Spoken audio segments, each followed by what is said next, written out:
Restrictions apply. New residential customers only. Taxes and fees extra and subject Let's to get change. this cooler on, baby. Based on Open Signal Awards. Let's USA, get the. Where in the hell is the Broadband cooler? Experience It's Report, inside. August Son of 2024.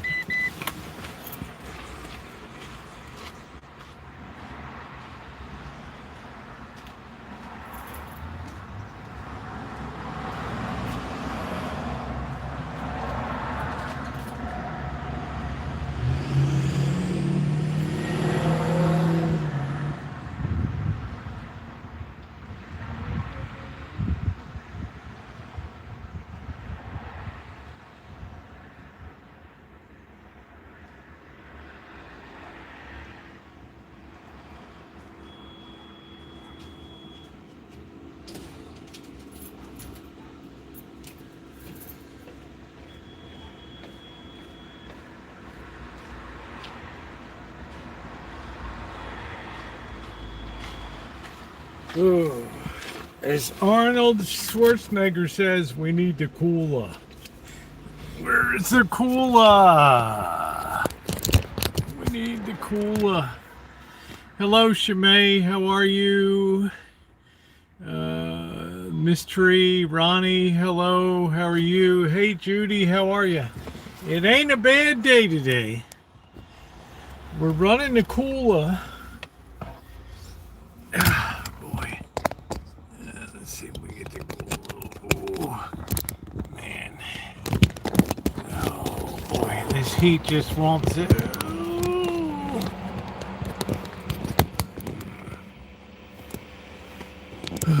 That heat just won't bloody quit. I'm trying to get that baby knocked in there. Okay, the cooler is on. Now if we could get the charge gone. Oh, wow.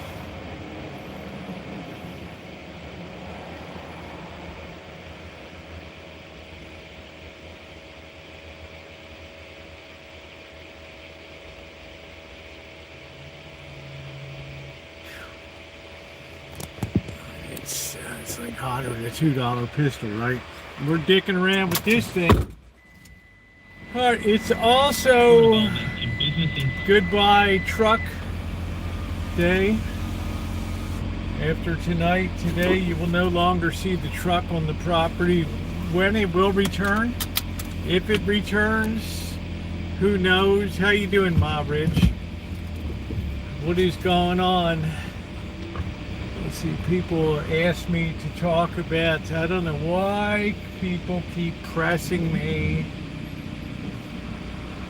over Bitcoin.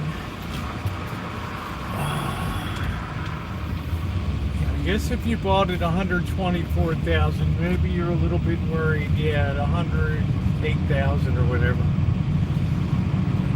I really don't do much with it, I'm telling you.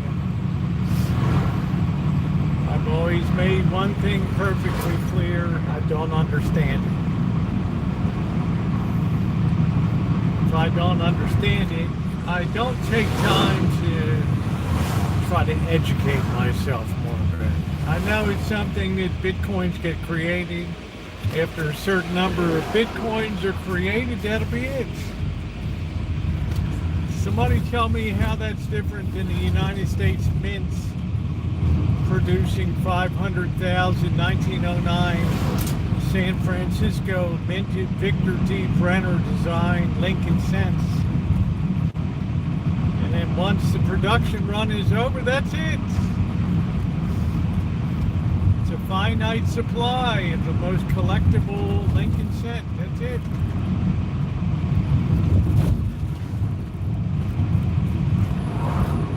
Well, that's what I say, and I also admit, I tell people, I don't know what the hell I'm thinking about on this thing.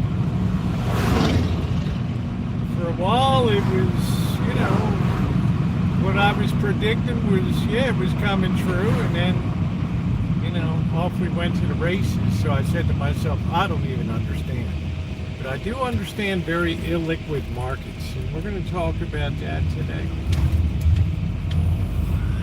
Because that's something that can really hurt you. It can help you when things are going good. How you doing, doctor? But it can really hurt you things aren't going good. I don't know what I'm going to do for dinner tonight. I've got to go pick up a family member at the airport shuttle bus later. So it's nice to see you, Doctor. It's not really a Ponzi scheme. We're going to try to tear into it a little bit today. Mystery, but that's a good thought. That's a good thought. You try to, well, we'll get into it. Let me get my cup of coffee. Now, I have plenty of people that are advocates and supporters, and I get it. I'm not claiming any super knowledge or anything here. Trust and believe. Okay, this is gonna hurt. Oh, good. This guy's leaving. Are you leaving or not?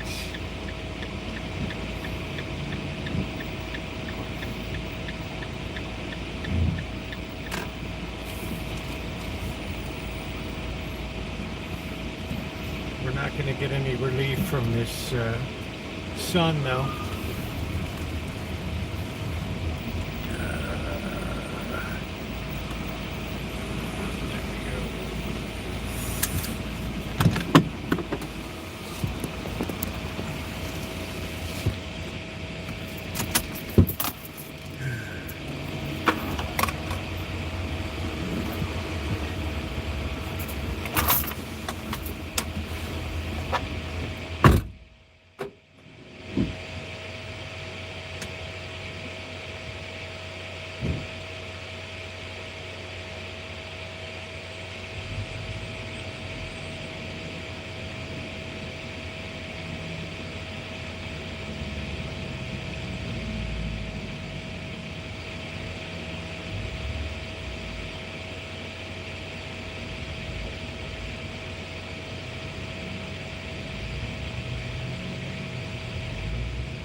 funny thing is, people don't give a shit if they park in the handicap parking or not. Let's be real.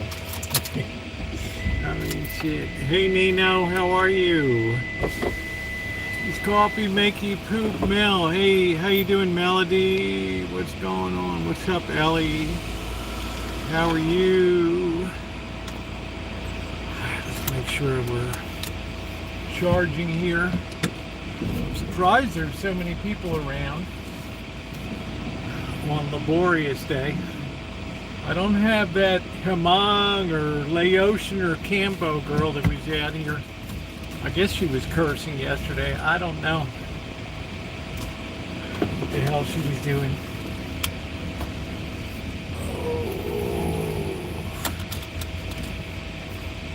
Yeah, I was taking some time to analyze that Florida State and Alabama game. That Florida State, Castellano, that quarterback down there, guy really reminds me of a younger Lamar Jackson. Just makes shit happen on the field.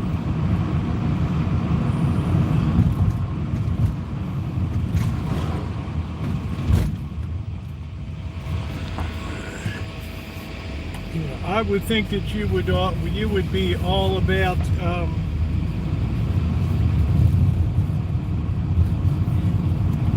UCF,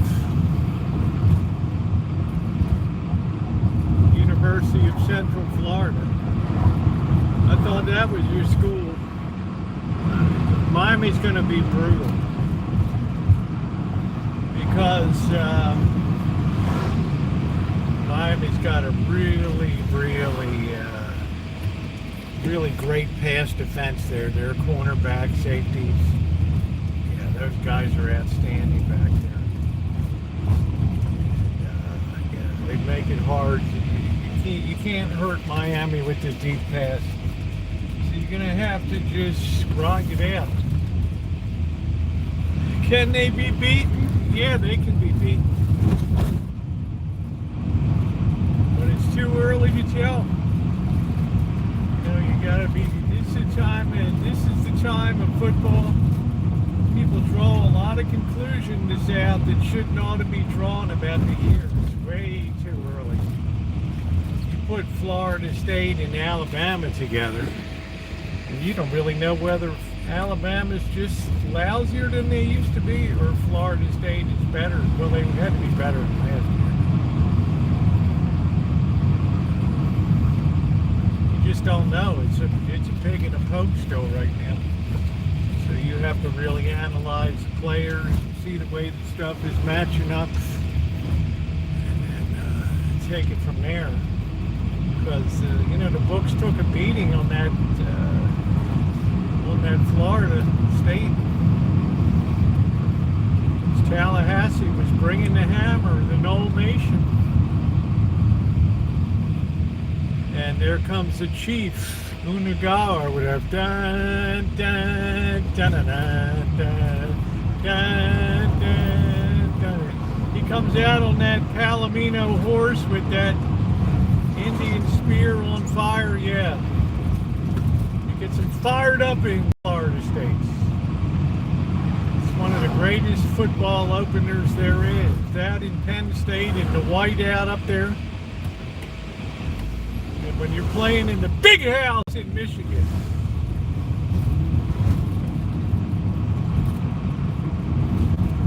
That's it.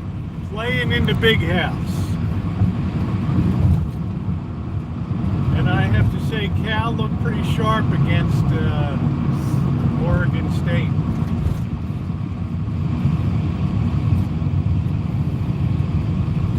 They got that great quarter. They have a good quarterback came through on the portal. See, if you're a good quarterback and you're not getting the playing time, yeah, you can hit that portal and step right into a starting position right there. How you doing, Christian? How are you?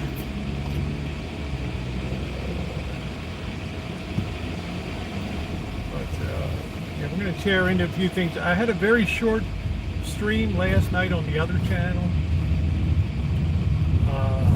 thank you for those that came. I cut it short. I guess the heat got to me a little bit last night. Something caught fire down in the neighborhood, some mobile home park, and I think the air quality just kind of ragged on me a little bit. But there's a lot of people waiting for the train. A lot of people waiting for the train, because that's the sound of the men working on the chain. Yeah. Well, it's a holiday today, so we don't have Meter Lady in our face, which is good. So let's get situated here. We have to make darn sure that the cooler is running, which everything seems to be firing up right now. So, welcome in, everybody. Let me say hi to Lisa. We got Christian here in the big house. That's it, Elmer. What a tough place to play. And the team that gave Michigan the hardest game was University of Maryland last year. Look for them to be a sneaker into the top 20. When I went there, there was no football. What, UCF? They're always solid. Always solid. UCF is always, all Florida football is always. Florida International, Atlantic, maybe not so much so, but good to see you. I don't know what I'm going to be having. Is that Amanda Hug and Kiss? Yeah, how you doing, Amanda Hug and Kiss? So the heat wave is supposed to be starting to break up in the next couple days, and we'll be in the low to mid 70s and the upper 40s at night. And then Amanda Hug and Kiss will say, you know what, Rosie, it's hot. You'll be complaining when it's cold. Ooh, it's so cold, I can't do anything. Yeah, I prefer the heat to the cold. So, sue me. Amanda, Mrs. Bird. I think Bird did a short live last night. But I'm getting a lot done on the Rancho. It should be cooler tomorrow. I should be able to paint tomorrow. So I'm putting parts 2 and 3 into one video package. So it's good. Then we're going to get on to the well. What's up, Corky? We're in the 50. Happy Labor Day, Canslaw. I filmed a live there. Lovely. Maybe if one of my moderators maybe could grab Canslaw's link and throw it in my Gmail so I can subscribe. Corky, how you doing? It's hanging good, bud. Yeah, you saw silver and gold are just relentless. Silver $41 an ounce today. And I'm getting a lot of people that think, oh, it's way too late to telling me, stop talking about shit. It's too late. Baby, now it's too late. Did you really think we were going to try to make it? Something inside has died, and I just can't take it no more. To paraphrase. Nothing is ever too high to begin buying or too low to sell, okay? And the fact that silver has finally gotten a little bit of a teeny tiny bit of attention in Bloomberg tells me it still has miles to go here. And I've stood by that, and I continue to stand by that. Till I see Grandma standing outside of the coin shop with her silver candlesticks and her sterling silver flatware from Grandma to sell, then I'll say, hey, that's the time to let her. That's the time to let her whip. Thank you, Shamay. Thank you. So, Canslaw, I will sub you up. Thank you very much. I appreciate it. I like people that create content, so that's a wonderful thing. I don't know where my do-rag is.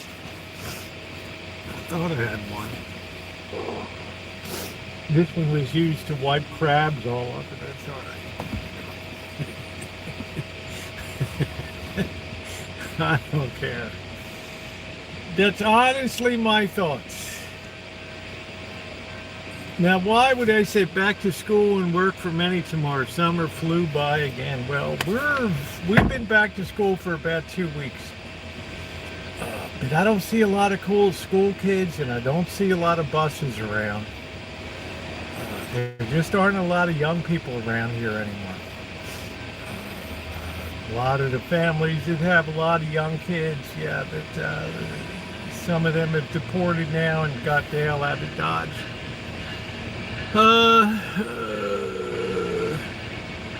Canned slaw sounds gross. What the hell's canned? It's not. It's Canadian slaw. All right.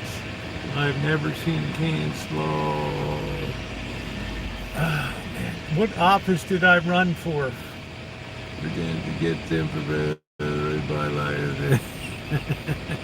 They wouldn't even sell. That shit's funny, Corky.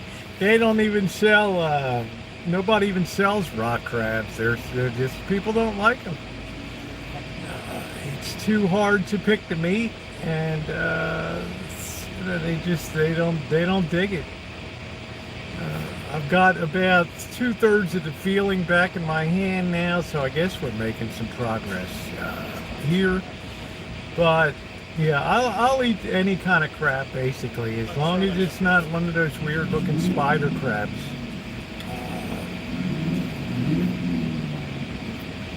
They look like something out of War of the Worlds or something, cartoon, the sci-fi edition.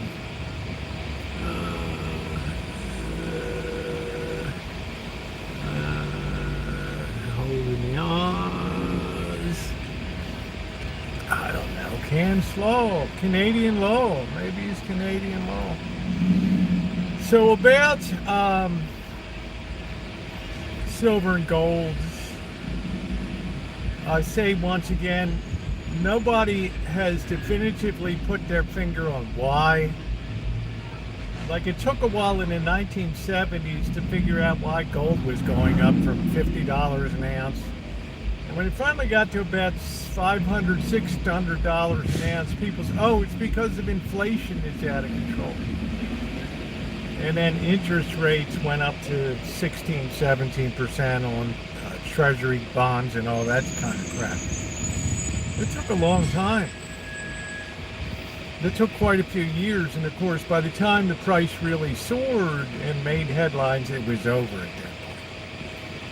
You had Granny lined up selling candlesticks, and I remember there were people, 40, 56 people, Hartford Coins in Baltimore, Maryland.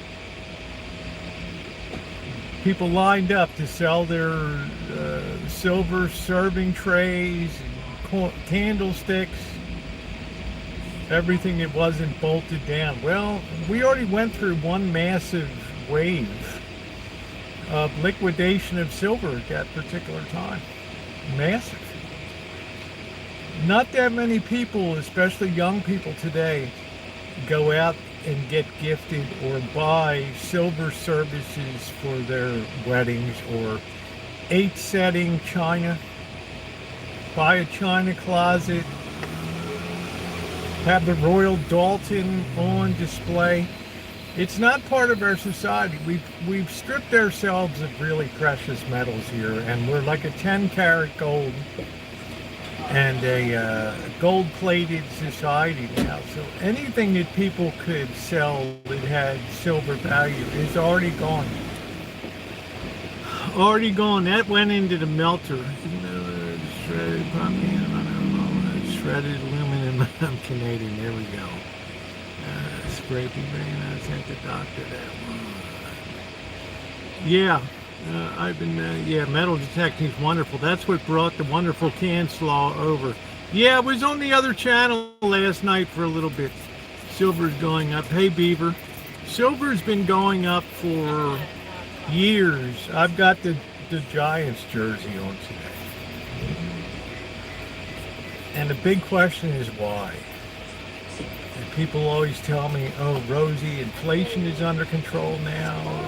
2.9% inflation, big deal. That's hardly anything at all. And blah, blah, blah.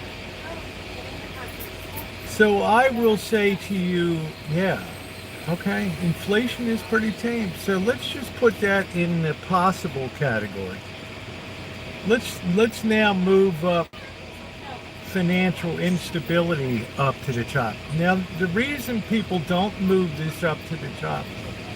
Yeah, how you doing, John? They've liquidated everything in the way, so there's nothing left.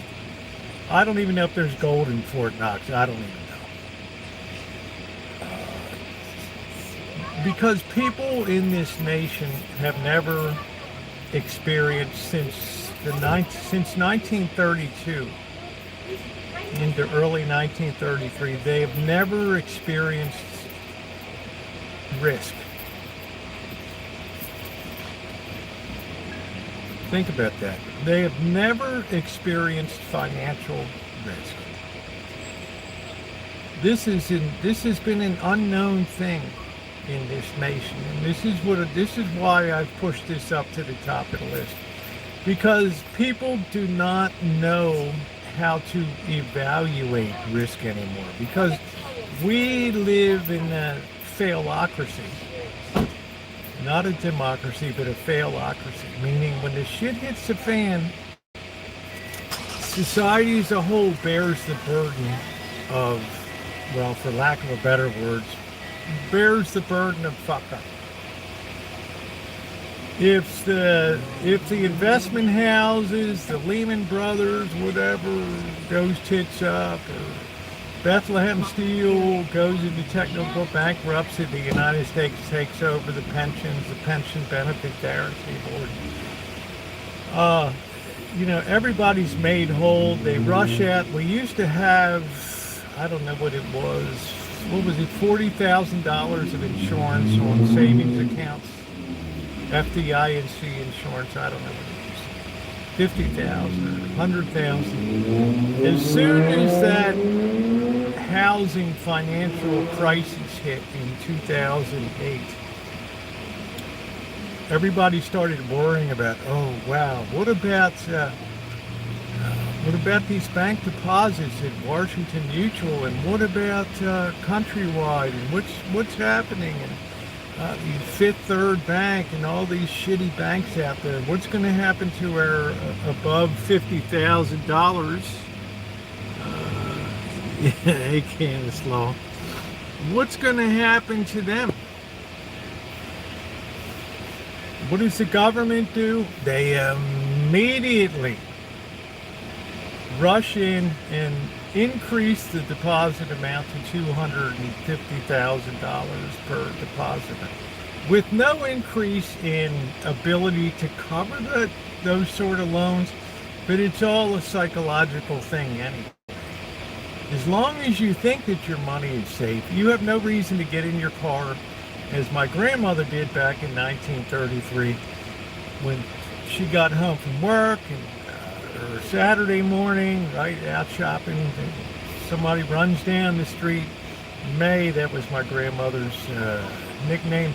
May, you better get on up to Walbrook Bank there, Walbrook Savings, and get in line, because the bank's gone tits up. There was no need to. Everybody just sat down, they popped their popcorn. Oh, okay, everything's all right, we'll just watch the show. But what that does is build into this failocracy a thing where everything is potentially a big loss is absorbed by the government, instead of the idiot people who backed Countrywide or Washington Mutual and all these banks. In other words, nobody paid the penalty for that. Nobody went to jail. Everybody was punchy happy, and everything is good. Eddie Haskell Brown.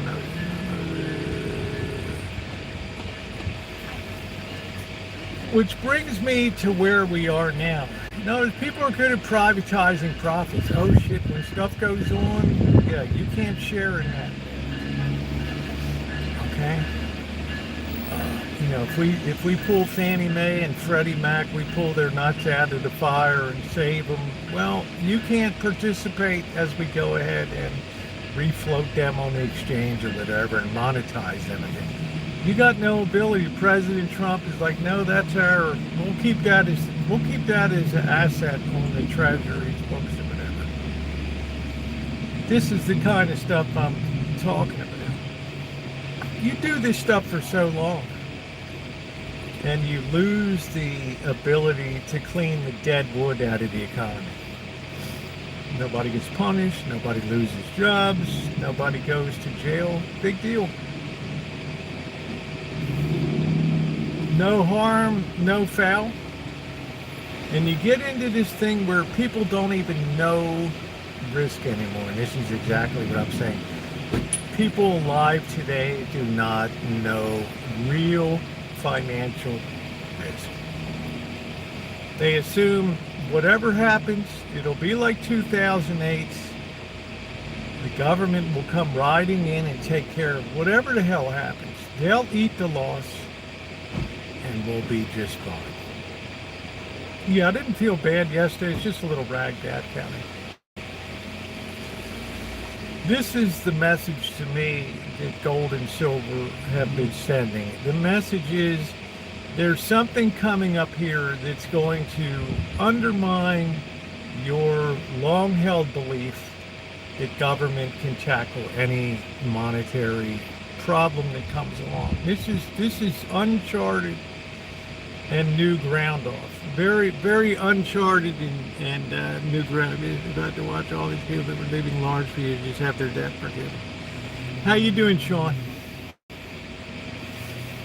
Well, I suspect, Beaver Sticks, that this is what the message is that's emanating now, is that people will look beyond the United States government because, well, number one, we've distanced ourselves from the world dramatically over the last 6 months or so. We put ourselves into an isolationist mode, and it's starting to affect our free trade over here. They said in the next couple months that container traffic will be down 17% month over month. Yeah, because everybody ran out and got their initial bulge of pre-tariff items, and now here we sit. Okay, so that's a good point, Beaver.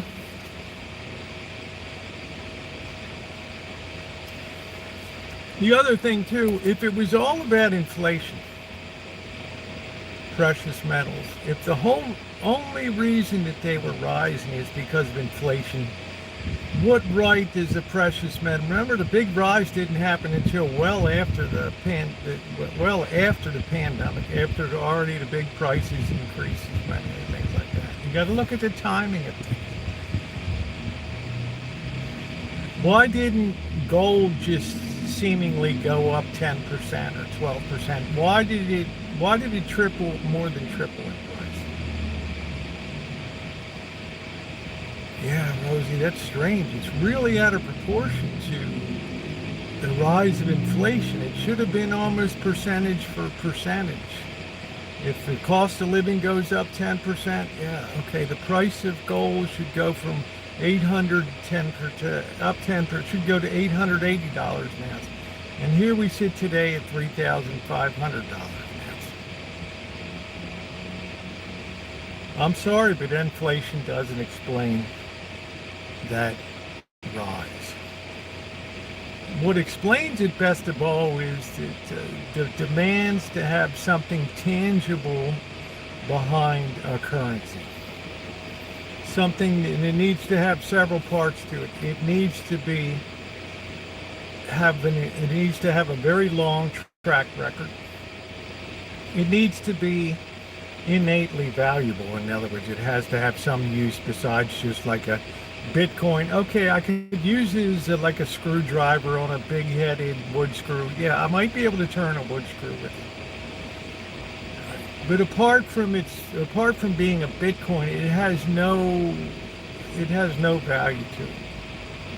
Okay, gold has infinite value in manufacturing, and you can draw it out to infinite lengths and make gold leaf and circuits, a little bit of plating on circuits. It's got so many uses. It's unbelievable.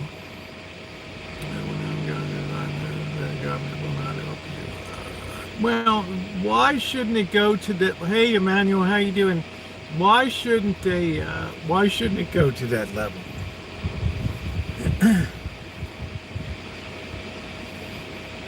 We have a declining population. Every day, a lot of older people are losing their homes and things. And yeah, it's just, well, we give it to the kids. Well, yeah, the kids fight over it. The lawyers get the fees. The kids, maybe it sells, maybe it doesn't. Yeah, the kids get a little bit of money on it. You know, the effect of that is it dissipates wealth. It takes it from a core holding and it dissipates it over survivors. Okay, that's the thing that you have to realize on that. I could have bought one Bitcoin for a bit all the time. It looked like a scam. I can't say it's a scam, but I can tell you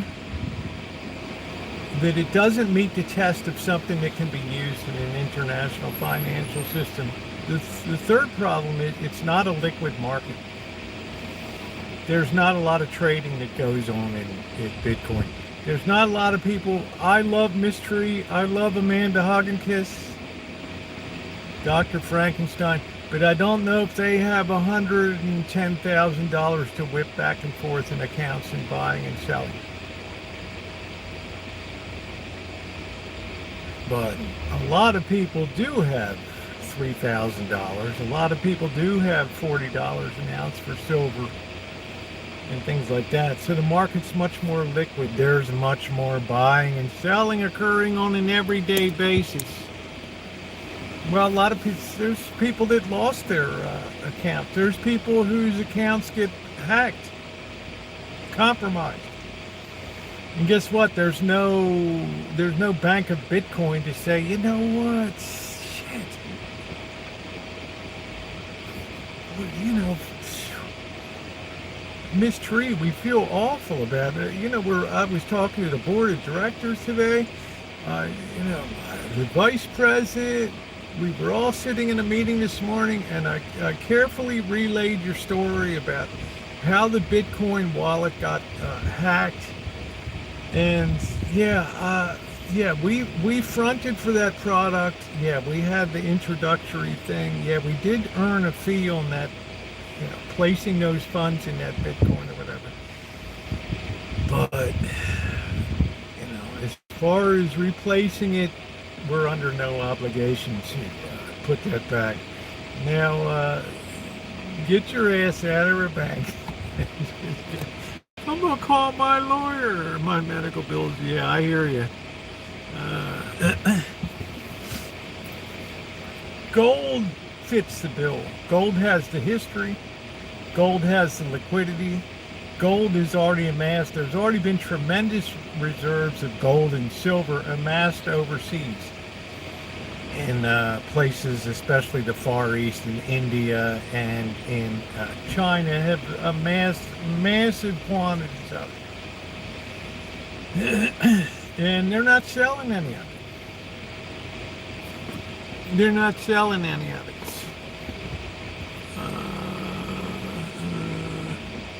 Trust money and get money to invest. Well, the market's done good. It hasn't done anything for a year, but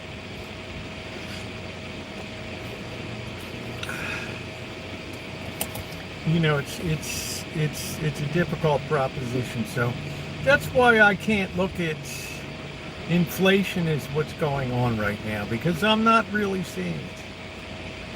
It just that the correlation is not there over the last few years with inflation. But I do see. What do I see? I see this stress of friction between Russia and increasing countries of Europe.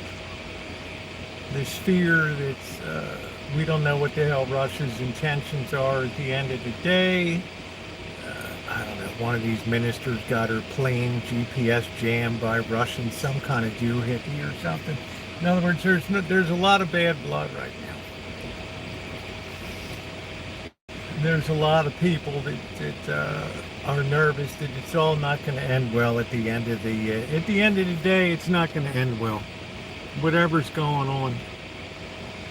Part of the garden party, and thank goodness we got you too, Sean. We also see that England and France are really having severe financial problems right Now you might say, oh, so what? Brazil has problems. Argentina goes through problems and blah, blah. We're so tired. Is the IMF bailout of Italy and all that stuff. Yet we've never had a major nation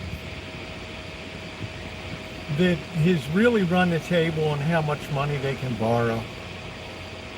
They can't print money. See, this is the difference. This is the thing that you don't realize over. You can in England, but you can't in France. Because France doesn't control its own currency now, neither does Germany, nor does Italy or the other nations that are part of the Euro system. So it puts France in a very tough position that the IMF can come to them and the Eurozone can come to them and say, you need to do this, you need to do that. And they say, well, we can't do it. We're not going to do it. Then what? Never going. Bye. Lots of videos. That's it. Yeah, well, you're either a little late or a little early there. Happy Labor Day anyway. Now, as far as Bitcoin is concerned, I think the theory of Bitcoin was have something that was electronic. Something that had nothing to do with banks. It had everything to do with inventing something that would be have a limited supply, of which supply would be going down over time, or there would be less ability to have new Bitcoins. And that would automatically drive the price up as people started sensing we're at the end of the Bitcoin mining. So it'll be locked up.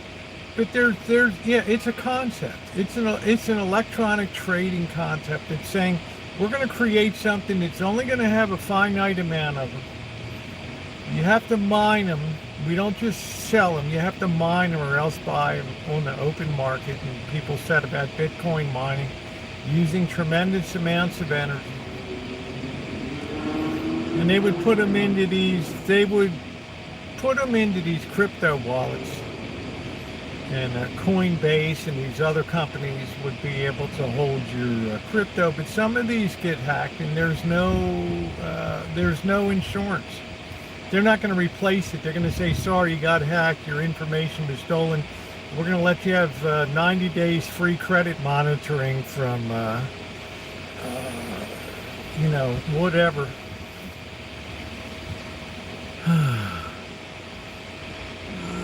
All math and numbers are just a conduit drive. Let me see.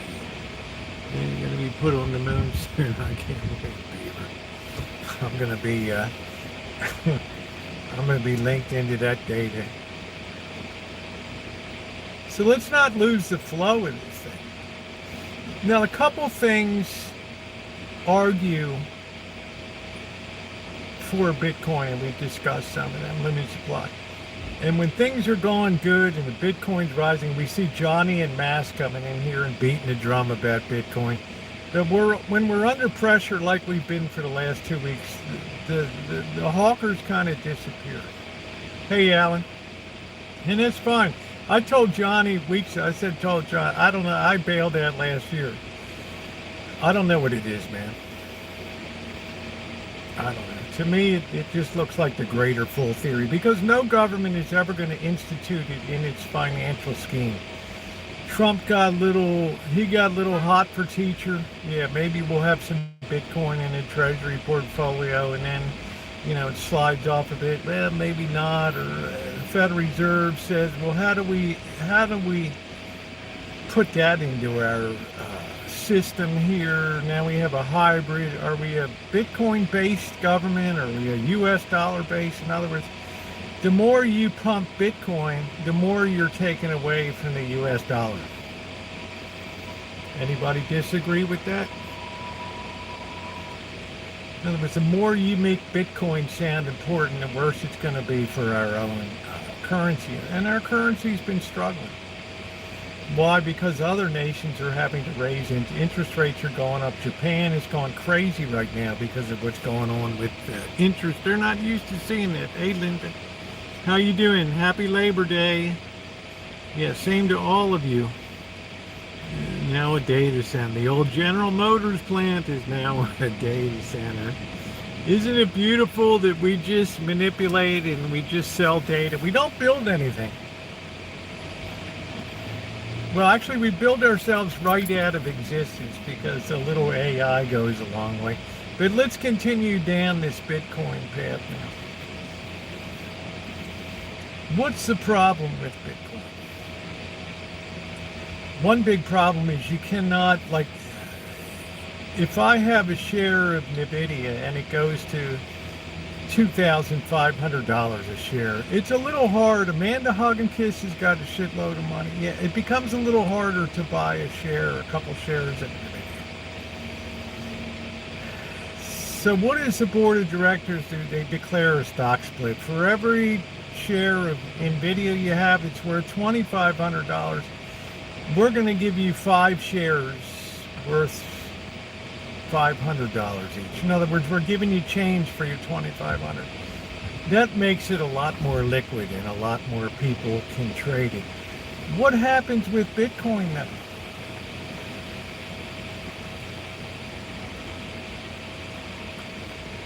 As Bitcoin goes up from 18,000 to 25,000 to 50 to 80 to 100,000 to 124,000, guess what happens?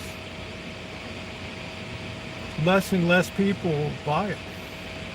It becomes illiquid. The market just starts to freeze. It's too hard to do business. It depends on people putting money into like mutual funds that buy Bitcoin and things like that. Once the interest starts to wane on doing that, if Bitcoin goes the other way, then people lose interest in buying into Bitcoin. It's very important you understand this concept of the psychology behind it. Very, very important. So when it reaches $125,000, there's far few people that are interested in Bitcoin because they say, well, I could buy a cheap house in a hillbilly neighborhood for that. Do I really want this weird looking piece of metal? I got to worry about, maybe my husband gets drunk one night and he drops it in the slot machine at the riverboat gambling there in Kansas City. Well, I thought it was a dollar coin. Well, there goes our life savings. Well, I'll go down to the casino, they'll give it back. Hey Robert, how are you?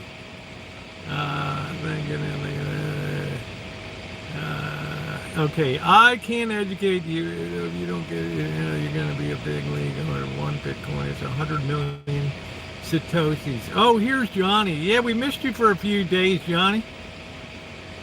You're always very crowing when the stuff is going good, and it could still go good. But people asked me my opinion today, and I already told you I didn't understand it last year, but I'm giving you some theory and some factual stuff. That's the first thing. The liquidity has dried up tremendously. There's very few trades now, and what trades there are have a greater effect on price now than they did, say, when it was $800, $900. The higher it goes, the less people are able to trade. Okay? That's number one. You decrease liquidity. You can't split Bitcoin. You can't have a 10 for 1 or 20 for 1. Now it's, Bitcoin's back at $100 again. That's great. Now I can get 10 of them or something instead of 1 before. People like the psychology of holding a greater number of it. Okay? The second thing is you start to dilute the concept. Dilute the concept. What does that mean? It means if Bitcoin is a good idea, well, shit, let's bring out a lot. Why just have one? Yeah, you were smart, Mr. Bitcoin engineer, but now we're going to bring out some other Bitcoins now. We're going to bring out Ethereum, XRP, all these other Bitcoins, Trump meme coins, NFTs, non-fungible tokens. And all of a sudden, where everybody was single focused on Bitcoin before, now all of a sudden you have a whole host of other vehicles that you can invest in out there. So you take the interest away from that one single product and you bring out and bring forward a raft of all others. Bitcoin may be all you need, but try telling that to the guy that's buying XRP now. Thousands of units of XRP that might have bought a Bitcoin before, but he sees that Bitcoins went to 125,000. XRP is $2.45. Yeah, I'm going to get more bang for my buck. More bang for my buck. Yeah, they're not doing well, but I'm just saying they can do well. I'm just saying some of the issues that make it non-fungible. It does not mesh into the federal system. It does not mesh into the federal money system. It's very difficult to have something that's so volatile and unproven. It's a very short track record for Bitcoin. Once again, you have gold that has a 5,000-year track record of support. Instant, unquestioned. Sit there, scratch a little bit of your jewelry, drop a little drop of nitric acid on it. If it doesn't dissolve, yeah, it's the real deal. Yeah, we're going to weigh it up. It's 20 grams or whatever. Here's your cash. The banks are going to use Ethereum. What banks are going to use Ethereum? My exchange bank? My Poppy bank? My Umpqua bank? I don't play the lottery. Too bad bullshit there,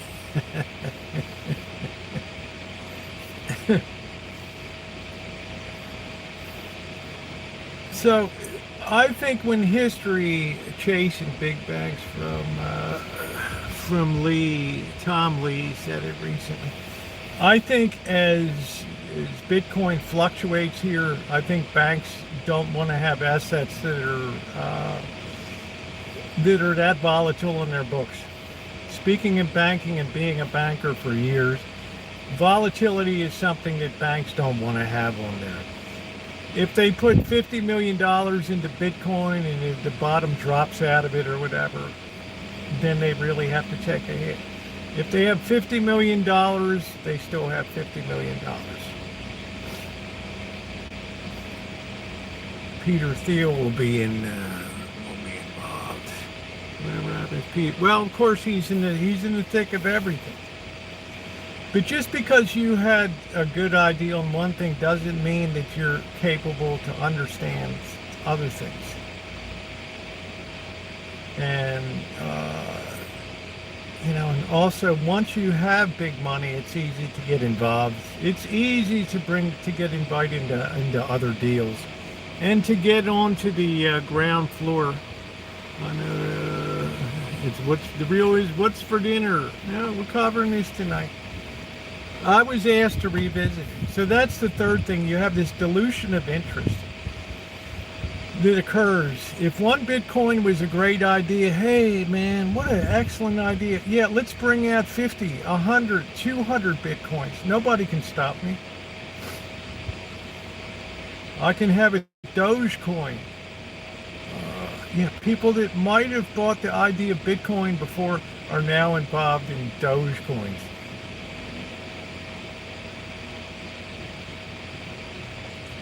It's all part and parcel of the rule that every goose that lays the golden egg always ends up strangling itself. Always, always, always. Because people cannot stay single focused on one product. They want to reinvent the wheel. They want to bring out new and improved. They want to bring out leverage. So you're always going to have this problem, just like new issues in the stock market. You bring out enough new issues, it's symptomatic of a top in the market. There's just too much money to be raised, too much capital needs to be drawn out, too much free capital gets sucked up, and it just ends up killing it.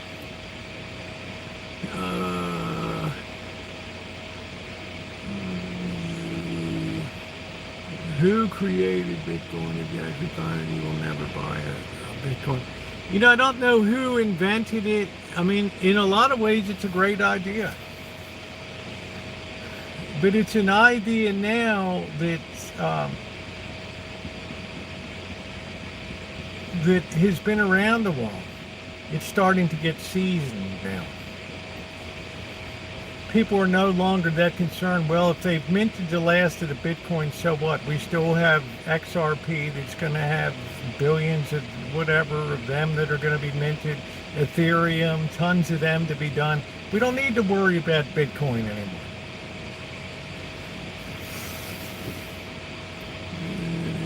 It was great for one thing, laundering money.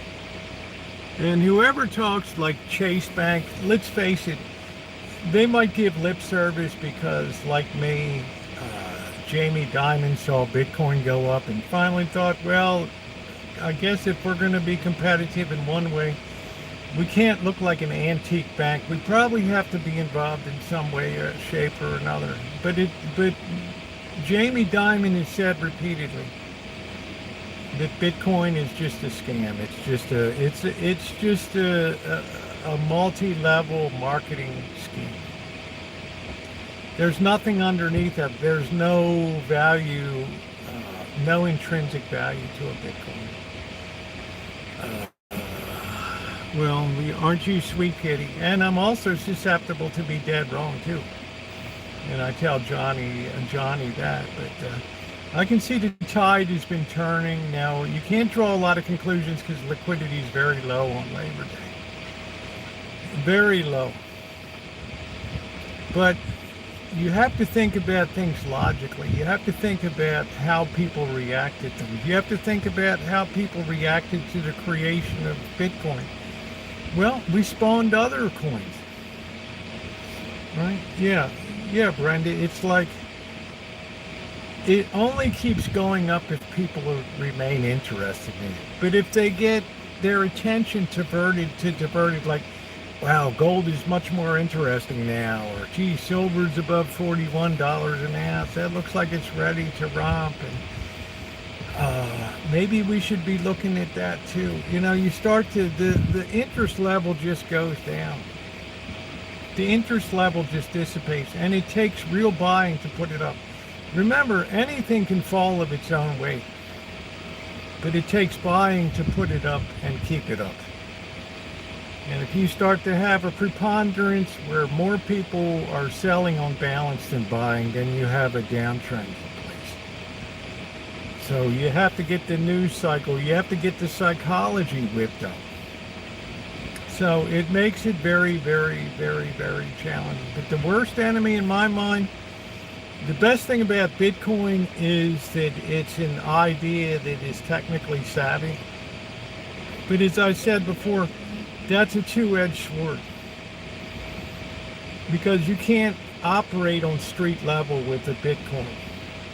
You can't take time, you know, the restaurant says, we don't deal in Bitcoins or whatever, you know, we don't have the Bitcoin wallet thing here, or Apple says we do it. They say, look, we don't know.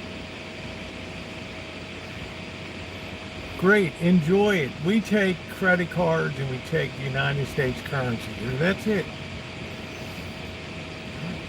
We know that. We understand that. We're not here to go to school and be trained in Bitcoin. Sorry, but you could make money if you could just hold it on the side and it goes, yeah, right. I got to pay my bills, bro.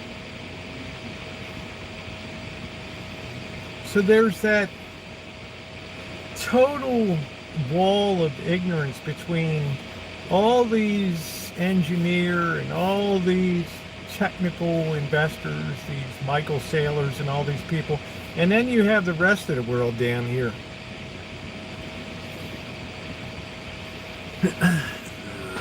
Yeah, of course it is, Beaver. Yep.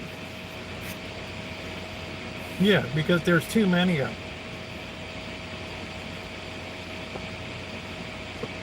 So it's very interesting. I like Johnny. I hope Johnny makes millions. But by the same token, if somebody asked me to take another look at it, I'd take another look at it. And I just give you my honest thoughts on it. Nobody makes a move on what I'm going to say about Bitcoin anyway, but I just see the issues that surround it. And there's that big technical issue of trying to explain it to people. I think, well, if I can explain it to, the woman that sits next to me at church, and if she can understand it, then I know we've reached that point. But if she says, yeah, it's cool. Did I show you the pictures of our vacation in South Carolina?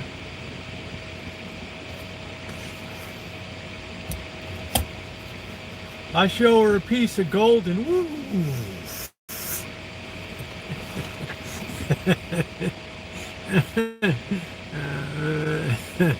Right, she gets all jiggity, right? I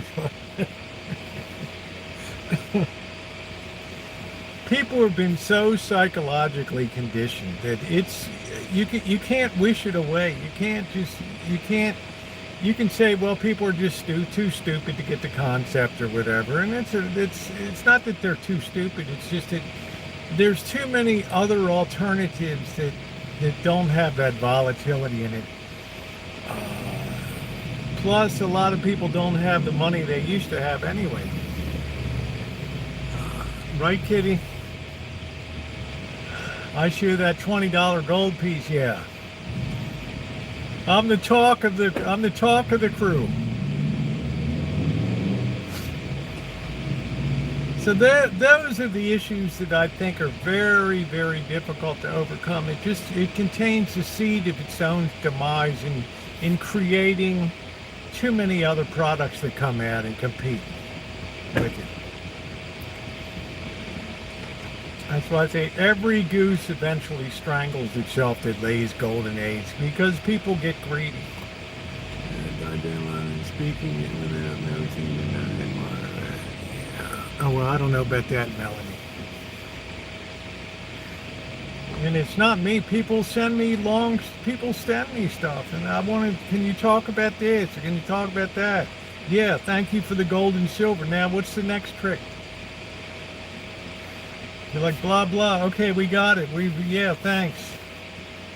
I paid my daughter's first semester tuition off of some profit. Thanks. What's the next rabbit out of the hat? Wow, you could have said that a bit more pleasantly. Anyway.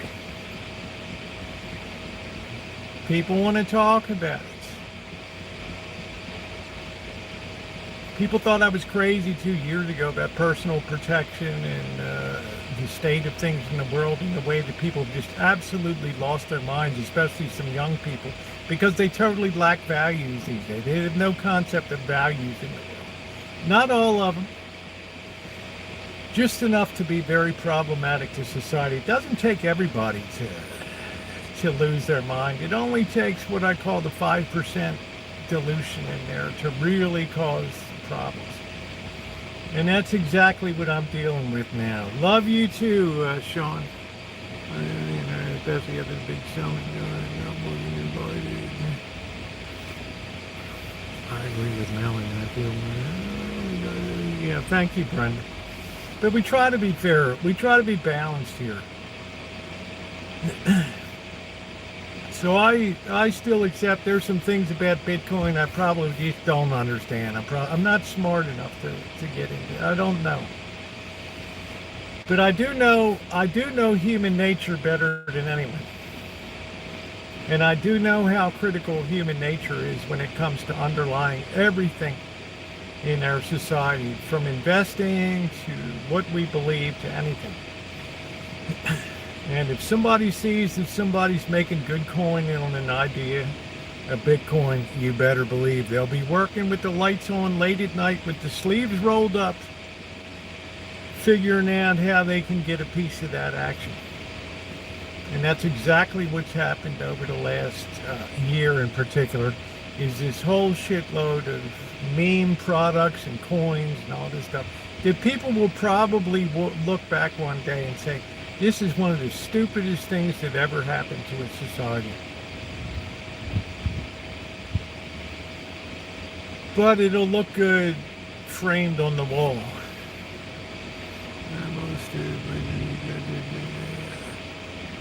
What is your thought on our government grocery stores? My thoughts on government grocery stores are this. Carrie Class is here. He says he shops at a cooperative market.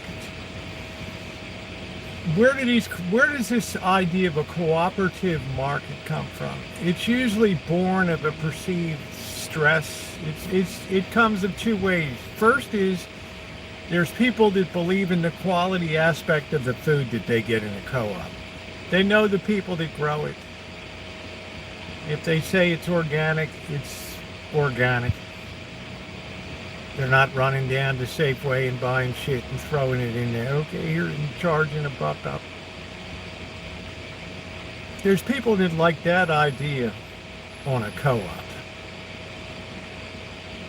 And then there's other times, Sean, that we have like a government-run co-op. And we just closed the door. It was amazing in Kansas City on Prospect Avenue. I've spent time in Kansas City. Prospect Avenue is a very tough area. I don't want to say it's like the Kensington Avenue in Philadelphia. It's a high crime corridor there. And 11 years ago, the reporters out there crowing that the grocery stores have started pulling out of this area because there's too much theft, too much stealing. But a guy came in and took a shot on it, Sunshine Goods or something like that. They opened. And here we are 10 years later. And I think about a week or two ago, they had to finally close it down because too many people were stealing and taking and just ripping the place off. A business can't survive, and I've said this before, no civilization can survive when people lose the willingness to police themselves. When the balance slides between virtues and vices, and a society becomes swamped in vices, it's the end of civilization. Now you can say nonsense. They could just put security guards in there. Yeah, security guards to bill out to government, probably $50 an hour, of which the guy's probably getting $15 an hour. That's probably equal to the per hour profit margin of an operation like that. That's run, reduced, tries to sell products that are going to be EBT approved.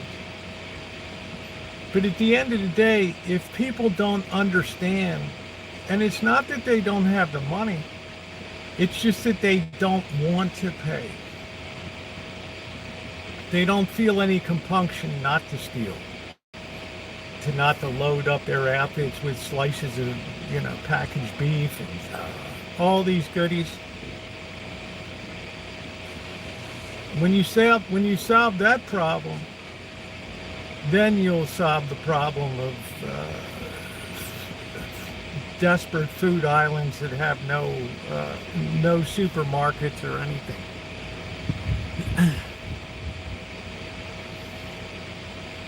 It's a faith investment. I missed the stream. Oh, it wasn't on that long, Aquarius. It was only about an hour. Yeah, you've been on Prospect, that's it. Here we have major grocery stores have closed here. We have people were shocked 2 years ago when I put the video in LA of the Ralph's supermarket that there were plastic barriers at the end of the aisle. If you wanted something on that aisle, you had to get somebody from the store to wave their card, open the door, accompany you in there, get the product, and walk you out. Yeah, they robbed the grocery store blind. Well, they didn't dominate him, Tyler. I would disagree. I wasn't impressed with the Ohio State quarterback. I thought it was a very lackluster game. We're choosing race. That's right, Corky. It's amazing, you know? You're exactly right. It's almost amazing. The better people think they are in a society, I don't think we're so advanced, the worse it actually is. It's, in other words, when people thought that they were basically rotten, they knew what they had to do to better themselves. But when people think they're basically good like today, they think they're good to go. They think everybody's like them, like, oh, nobody's going to steal that off the shelf. And if they do, they're just misunderstood. Equality has been diminished, bring back the neighborhood. It's presented. I eat pasta with mayonnaise. Was it good? Yeah, you lost the Safeway down there. It's terrible. So these food islands are terrible. Oh, it was close. Ohio State was unimpressive to me, Tyler. I'm sorry to say that. I wasn't. Penn State, the real team to really investigate and dig in is to Florida State. What happened there? How you doing, MR? Silver is soaring. That's correct. But we got a long way to go. You know, Manning was very jittery the first 3 quarters of the game and started to come alive in the 4th quarter. People will either have to drive or yeah. But somebody will turn to the government and say the government's got to do something about that. The government can't do anything about it. Because they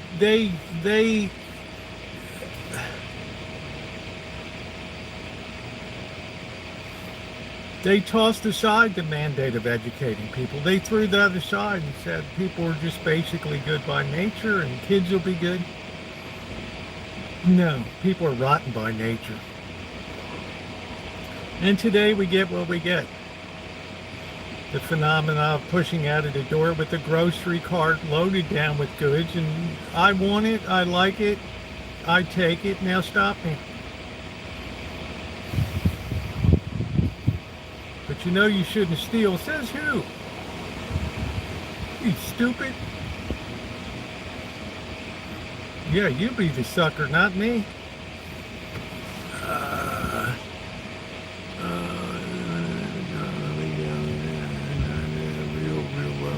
Real shocking, scary.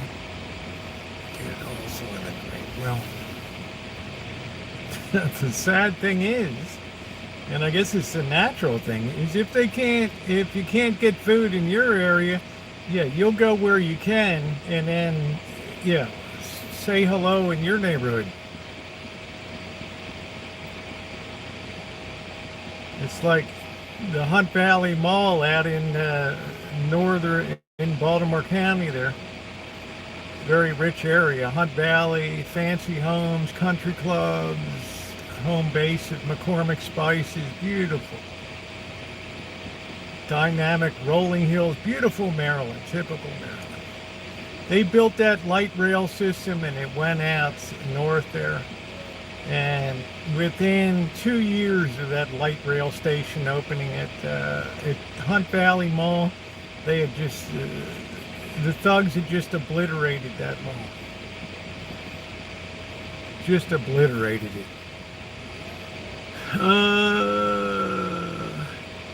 Well, there's not a lot of dirty dog vendors.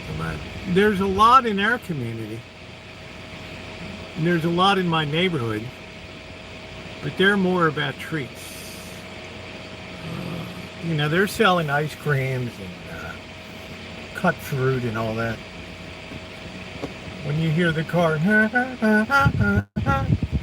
rolling, pedaling through the streets, at least people are trying to make a buck.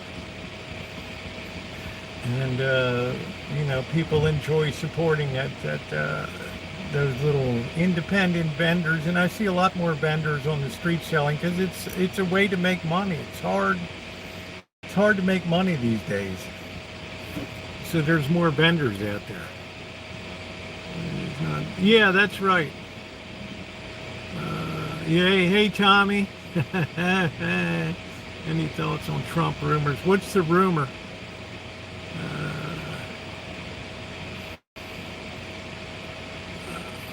What's the rumor?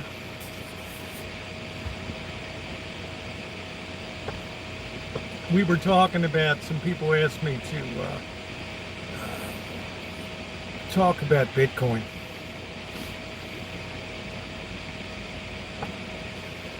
I don't know, Dan, I'm not sure what happened.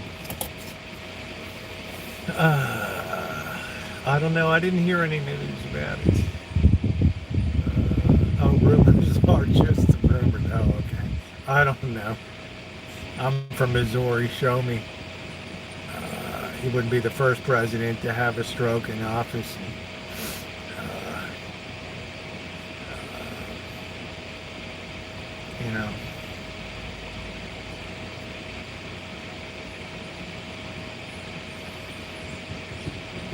It's not easy at that age to be that active as a president. I know how ragged out I feel at night. I don't trust Bitcoin or crypto. The first president to have a stroke. Who, Dan? Who's the first president to have a stroke?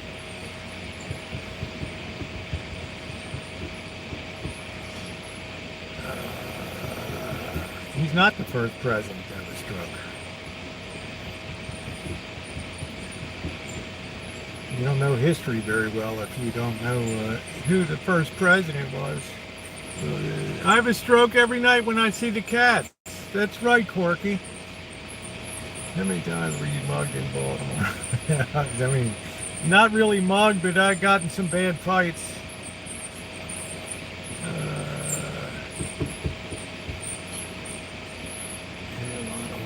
Yes, he is.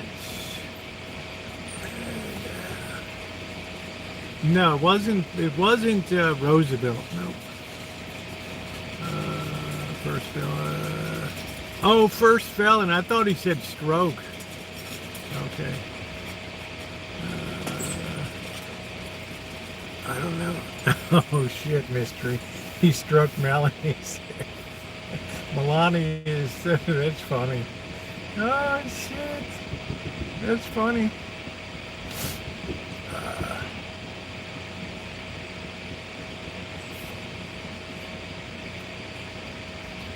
We have a history of presidents having health problems in the Oval Office. I'm convinced the last year, in particular, Biden administration, he was just there was some coordinated effort to run the government behind his back, and he just signed anything that was put in front of him. But he gave a lot of service to the nation. And, he didn't win re-election. But we have to go back to Woodrow Wilson and the Wilson presidency.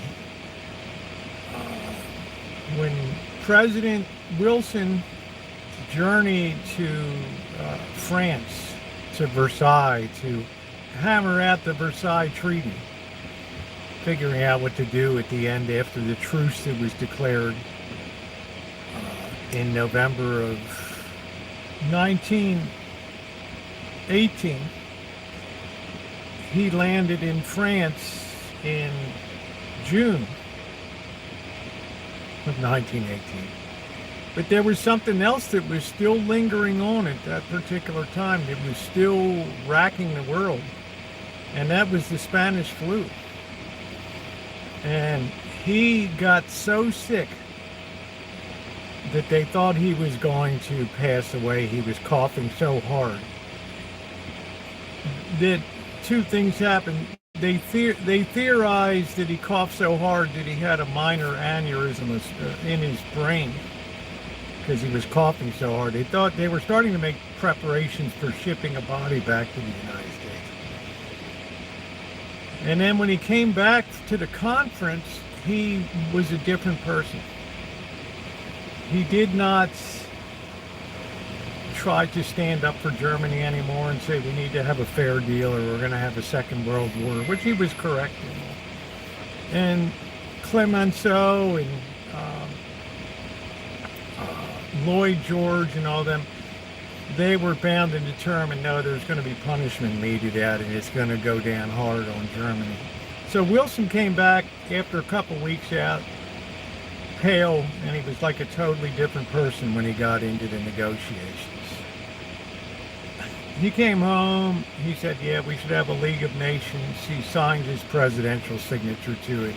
But in the United States, if you're going to have a treaty, you need to have it ratified by the United States Senate. And he came home, but the problem was people were so sick and tired of the First World War and all the death and destruction and the Spanish flu all mixed in with that and everything else, that at the end, the Senate under Henry Cabot Lodge, the Senate leader, voted down and said, we don't want this. We don't want to be in a League of Nations. We don't want to be in one of these goofy international organizations that does nothing except just talk. So what did Wilson do? He goes on a whistle-stop tour across America, like 20 stops in like 10 days, something crazy scheduled. He gets to Phoenix, Arizona, and goes out on the back of the train to start to give his speech, and he just crumples. Just crumples. And they said, okay, we're cutting short the Wilson tour, and we're going back. Don't tell anybody now. Keep it all very all very quiet. And they hid him away in the White House there, and his wife, Edith Wilson, everything had to go through her to go to the president. So she was effectively running the White House. So he left office and died shortly after, a very broken and bitter president. I feel like politics causes anger because the juice is running out of the lemon has no more juice in it to give. That's the problem. Well, whether he was a felon or not, he was born in Virginia, was a history professor, went on to head Princeton University, a very distinguished. But you know, they still managed to sully his reputation of being pro-South. They tarred his reputation of, anti-civil rights and all. You know, they stuck all these different things on Wilson.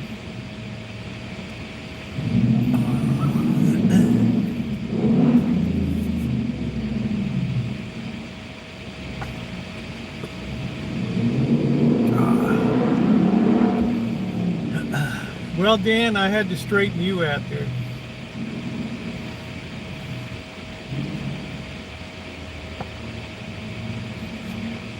And people like engaging discussions that aren't rooted in whatever little bullshit drama is going on YouTube at the moment. If y'all are wishing to show the no, we don't ever wish ill on any president at any time. Don just makes up shit as he goes along.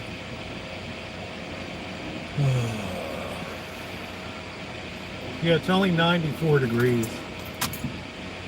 97, excuse me.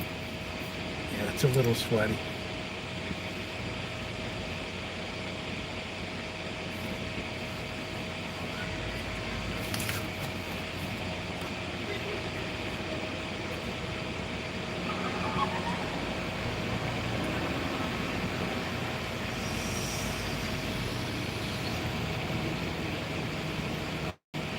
girl can hardly see over the steering wheel there.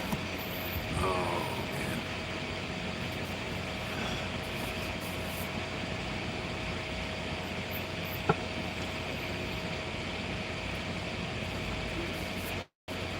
man. Wilson was all caught up in eugenics and all that BS too. We can make a better person through the laboratory. I love Trump's description of generally in the war. Don't fight. Heal me, boys.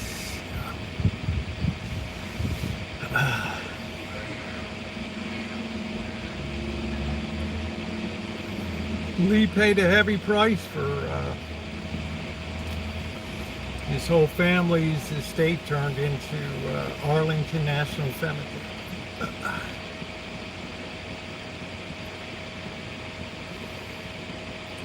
Lost it all.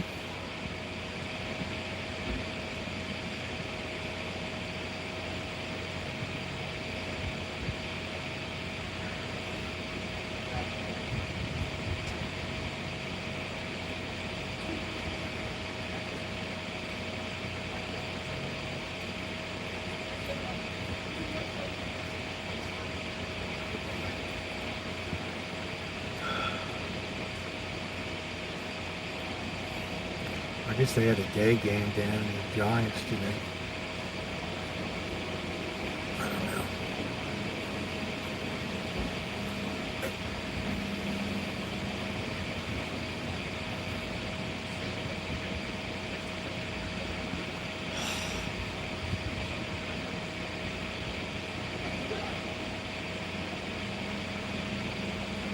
Yeah, 97. That's pretty rich at 5:13 in the afternoon.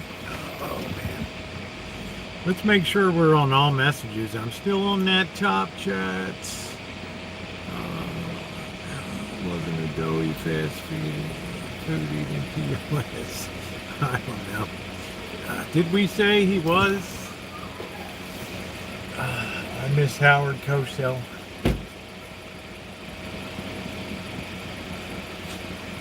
That's who I miss. What's up, Buttercup baby? How you doing? Well, tonight the truck gets turned in. That's going to be the end of the truck tonight. And tomorrow night, the first load of cats go out in the trap to be fixed up.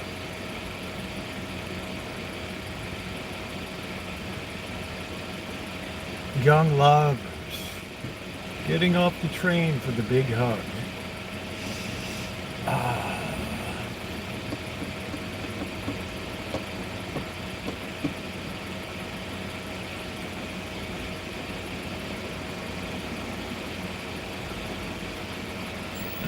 I'm not sure what's for dinner, Tina. I haven't decided yet. It's pretty hot tonight. I'm waiting for the breeze to kick in. So as far as food islands are concerned, yeah, you're going to see more food deserts out there.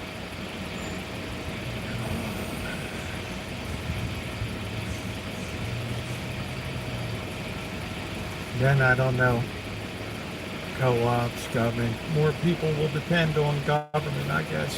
I think probably everybody is smart to hide in the basements. There are a few in out there from a medical angle. Oh, not the, okay.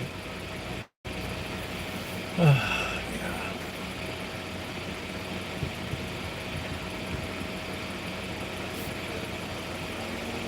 I wouldn't want to be present. Yeah, please hit the thumbs up if you haven't done so already. So that's my back of the envelope analysis on that stuff today.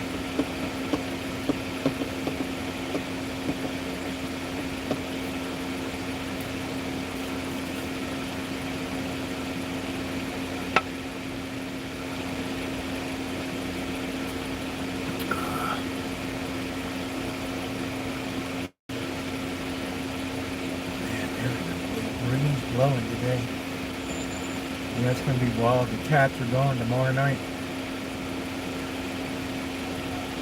It's going to be a quick trip in. As soon as that food goes in tomorrow night, bam, bam. And then the two little ones go into the carrier. It's round one. Ding, ding, ding, ding, ding. 4 down, 4 to go.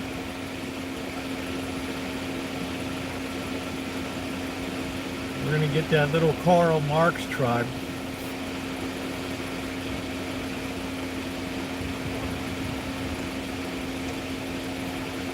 I hope that Rosie goes in the first batch. Rosie and Magic. That would be beautiful. How long will it take for silver to hit $100?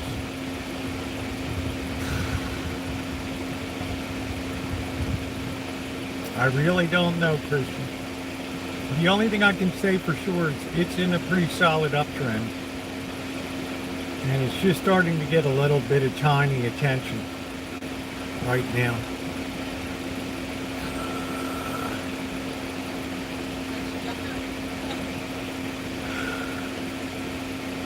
I would think if gold hits $10,000 an ounce, then silver would hit 100. The normal ratio is 32 ounces of silver traditionally equaled 1 ounce of gold. So silver may have a lot of catching up to do here.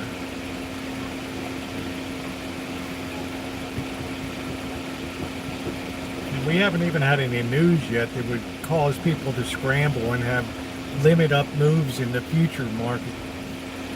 You know, every day hit its limit, close trading, the next day open right on the limit again, the next day open on the limit again.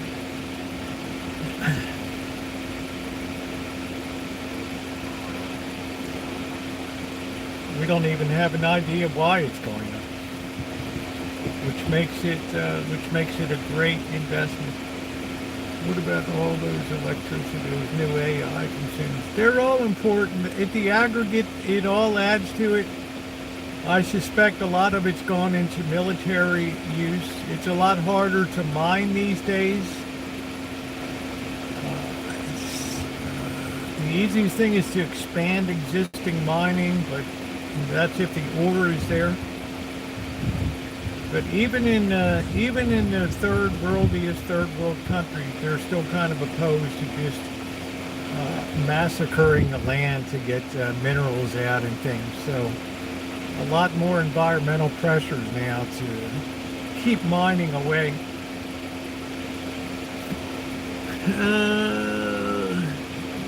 I quickly checked the stuff my morning after supper.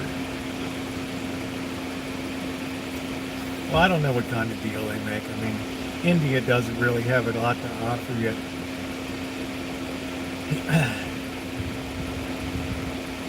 They're still too far down on the food chain. There's just not enough of a base of well-heeled people to make a difference in that nation yet. They're stymied by their bureaucracy there.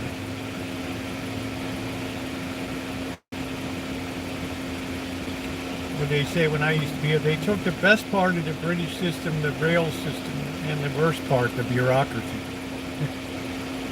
And it's all super corrupt.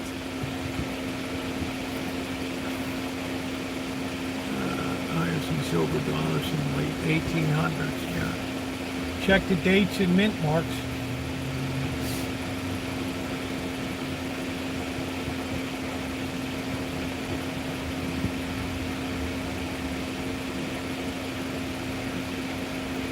Silver dollar has 7/10 of an ounce of silver, so they're worth, just the melt value is $28 of them.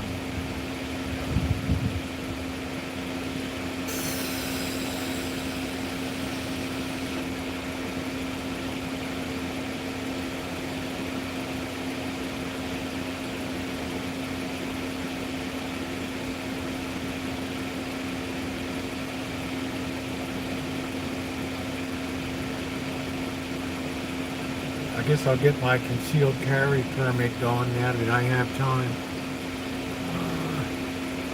Do you think that $1 million penny is still out there? Which penny is that, Howard?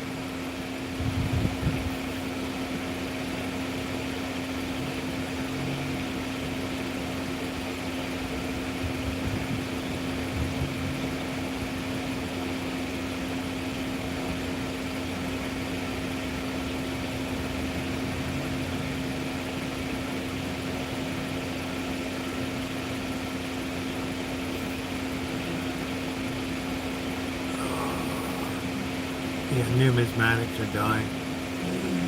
Yeah, they jam that. No, I don't think there's $1 million.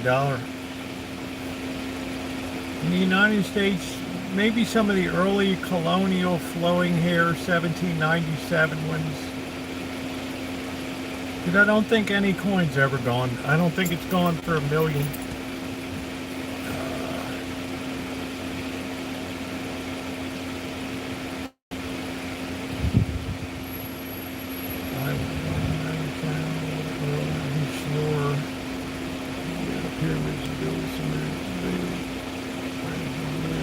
Bills got struck.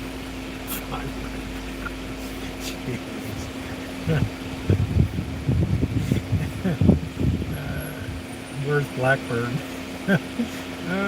Shit.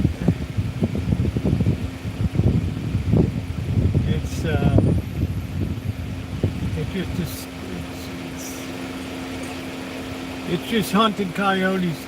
The society just begins to consume itself.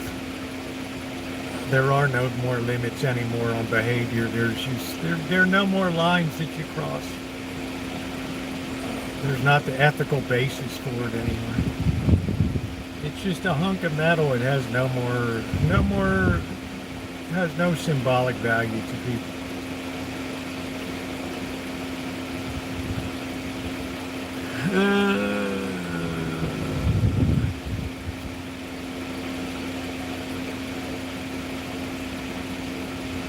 I could really go for some tuna helper tonight. Man. I don't know, just suddenly had a taste for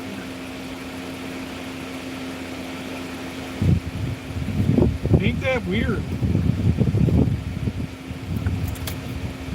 94 degrees. Thank you. We just went down 3 degrees. Bust this heat wave down.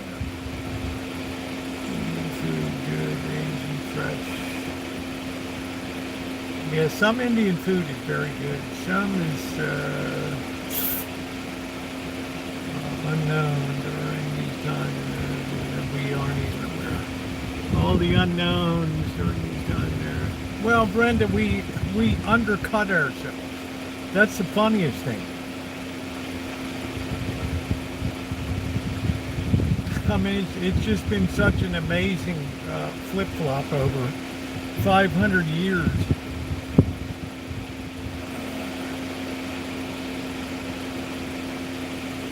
It's absolutely amazing.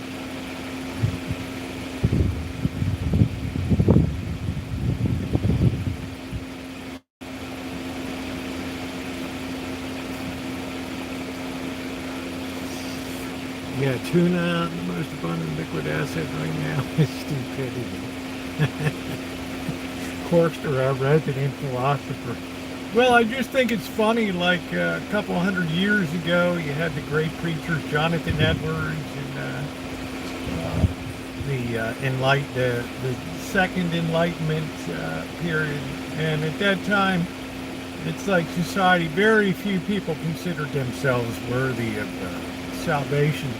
And civilization was great. Now fast forward to today, and everybody thinks they're saved, and civilization is just crap. It's the most amazing switcheroo, and it's unimaginable.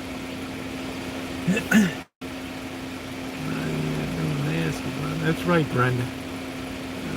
Worth a lot of, I think mine is off by one. Well, some of them are very common in 1800. Some Morgan silver dollars are very common. 1881 S. Some of them are very common. Very common.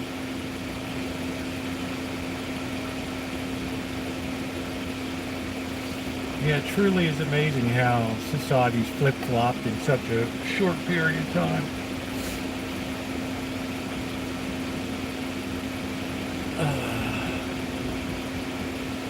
That's the delusion of the masses.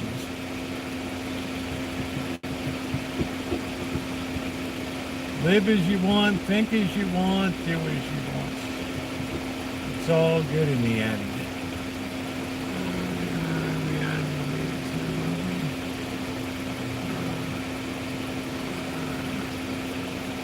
Saute and simmer, the flavor can't be beat. Rice aroni, the San Francisco treats.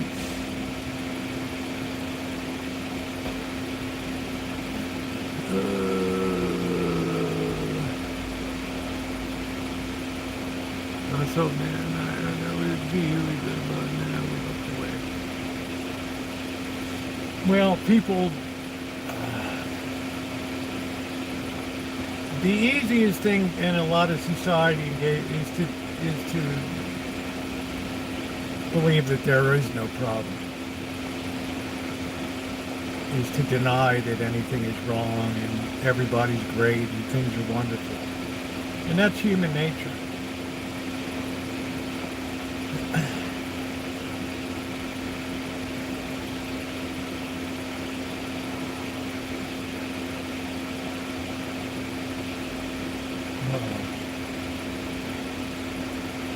I got a park tweaker.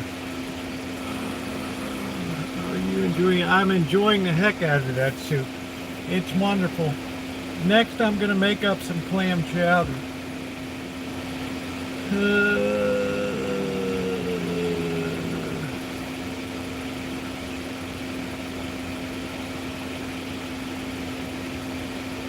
Yeah, what an amazing time we live in. Absolutely amazing.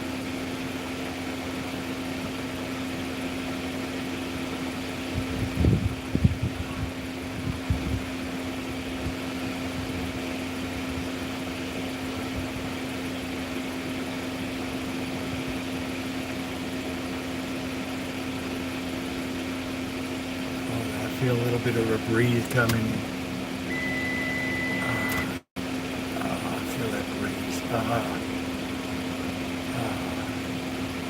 Smash my sack, that breeze feels good.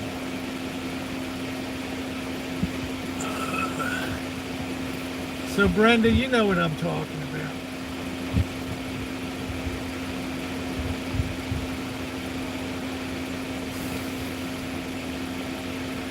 Judy knows what I'm talking about. You got to be a certain age to really have a full appreciation of all the changes that have occurred.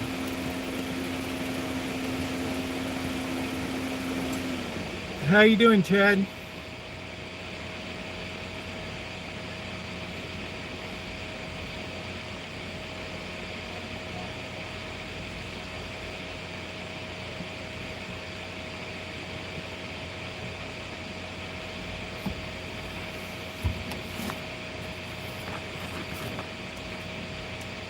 That thing gets hot.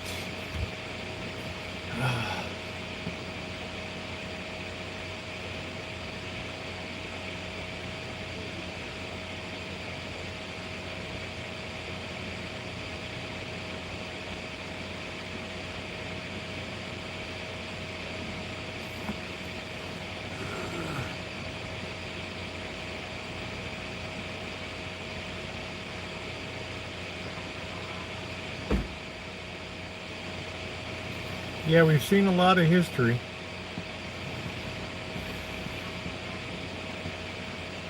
We've seen a lot of history, and that's a good thing.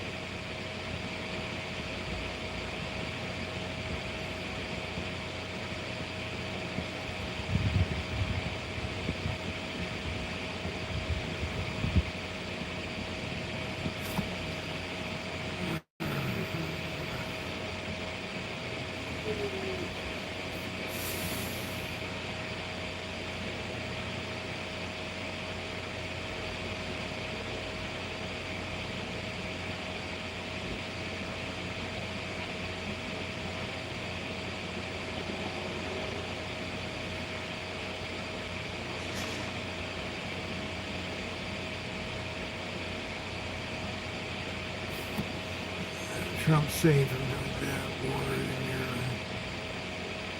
How many people has Trump saved from sure death with the wars and wars that have raged for decades?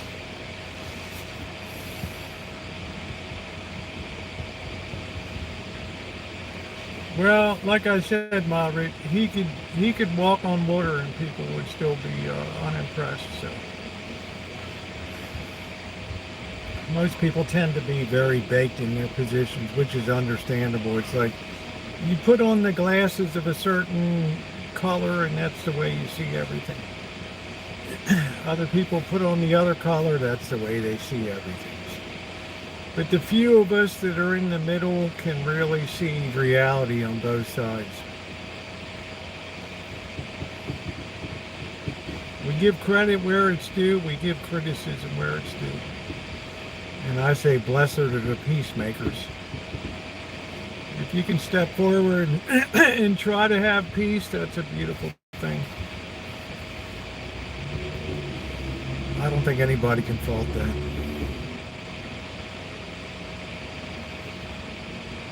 And Israel took it into its hands to solve a problem that's been a bone in the throat for decades. And they've done such a job they never have to worry again about what happened on October 7th of 2023 again.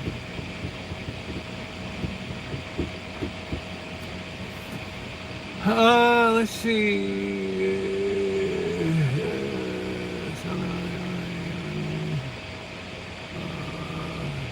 Hey, Callie Mo, how are you?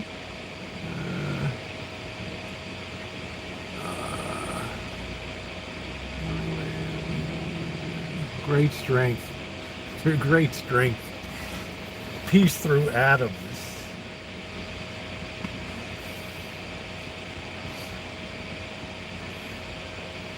I would say the pieces are falling into place by about 2035 to have a pretty good war. It'll be the last war that's fought on Earth.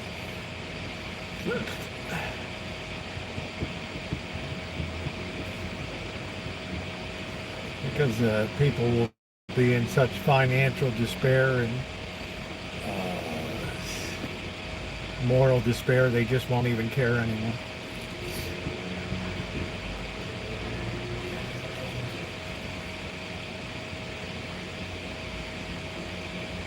They'll be glad to be annihilated.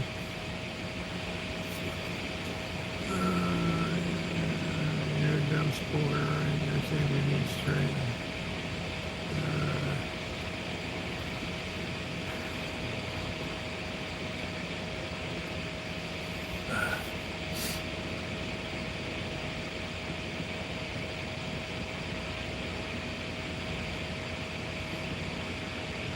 There's that license plate. Is that Pennsylvania? I don't know. It's that blue, white, and yellow one again. Driving me out of my mind.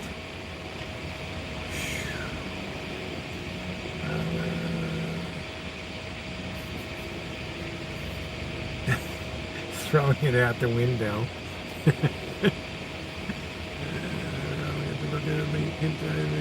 Yeah. I haven't even looked at. Nothing will ever come out of Gaza. Nothing that anybody would ever want to go and visit. You've set up just multi-generational. Well, there aren't that many kids left anyway anymore. And the population is aged out. There's a lot of Arabs. All they've known growing up 30, 40, 50, 60 years, all they've ever known is conflict. They're burned out. They want to sit and drink tea and smoke the hookah.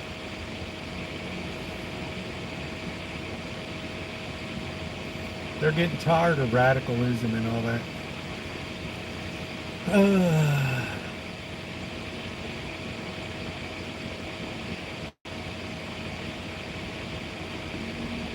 That's why no Arab countries got involved at all. You don't see them protesting on the streets in those countries. It's only here. Only the well-fed and spoiled. I was an A fan until then. Everybody supports the Giants. Yeah, I got you, St. Jason. I'm going to continue supporting the A's. I enjoy the A's more than the Giants because they're scrappy. I just pray for a change of ownership. And it's because of Oakland. If I want to cast blame, I put it on the city of Oakland. They just let go what they had. The Warriors, the Raiders, the Oakland A's, they just pissed it away. I wish he would just sell the team. Yeah, I'm born and raised in Baltimore. I love my Orioles, but I've been out here on the West Coast long enough that, yeah, I enjoy seeing a scrappy team like the A's that don't have a lot of money, but they still go out and play ball.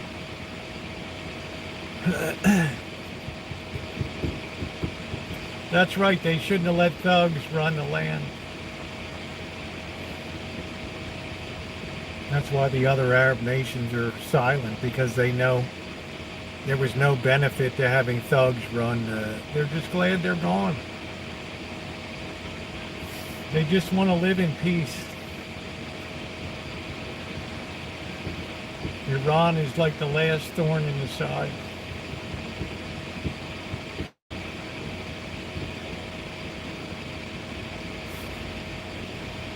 Oh. Yeah, I wish they'd sold the team. So I'm going to continue to, I'm going to stick with the A's.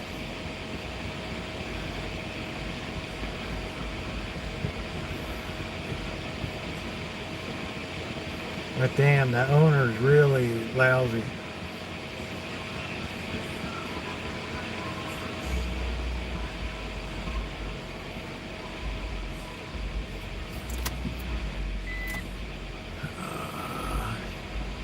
The fire was Rosa Vista. Could you do another drive-through? Yeah, I'm not sure if we're going to be able to see that damage or not. They might have that. That's a really hard scrabble trailer park. Probably one of the RV pedestals for plugging in probably blew up or something yesterday.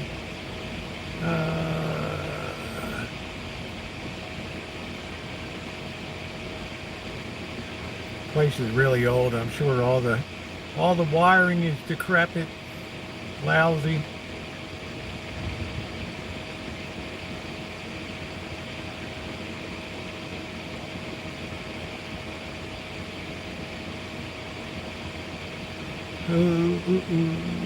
Yeah, I don't think it'd be math too hard to cook it there with. They sandwich those people in like sardines in there. I did a live feed from a VIP. I was at Globe Online and Rangers booked the Angels. Yeah, are you a content creator, Jason? If you are, I'd love to see your link. Maybe the fire started on the highway. Oh, okay, it started on the highway. All right, that's a different story. Yeah, I don't think it's too tight to cook Matt down there. Way too tight. They put them in like sardines. There's not much room between. Yeah, I've kind of turned my attention to football season now, college football. Jason.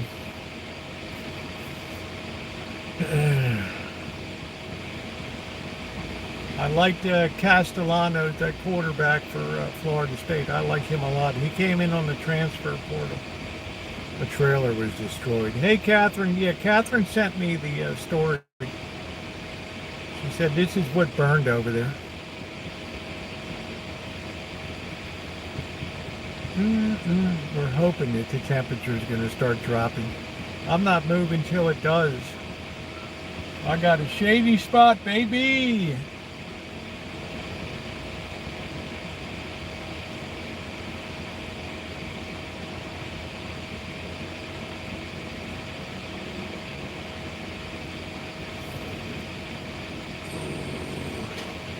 Yeah, Labor Day. Good evening, Supernova. Yeah, my Labor Day was pretty good. I do, but it's a hobby, personal blog. Oh, okay, that's good. Okay, I got you. Well, thanks for coming into this stream. I hope you subscribe. Yeah, yeah, this year I don't know. I just turned my attention to the A's. I do hope in a few years I'll be able to attend some A's games in Las Vegas. I guess one of my long-term goals would be to maybe move down there, put the Rancho up for rental, and live down there. We'll probably take 2 pills soon. My aunt lived in a mobile home barn. Yeah, that's a nice up there. That's nice in Windsor. Didn't we see her grave before in Windsor, Catherine?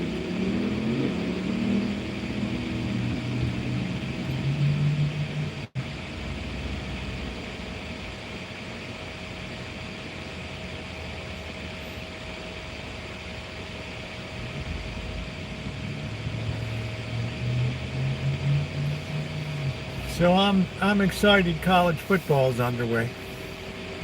I'm trying to. My next big goal, besides getting a Rancho up to snuff, which I'm well underway in, is developing a sports betting model.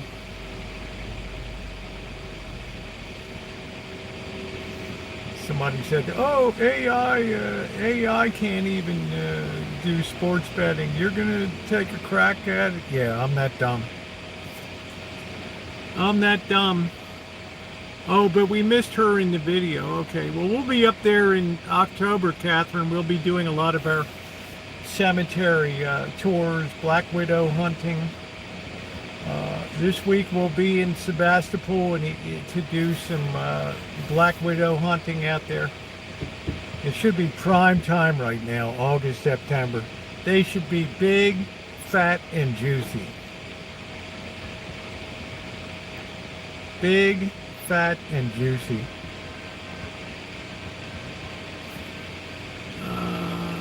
Not the need to visit. Yeah, there you go. We'll be up there.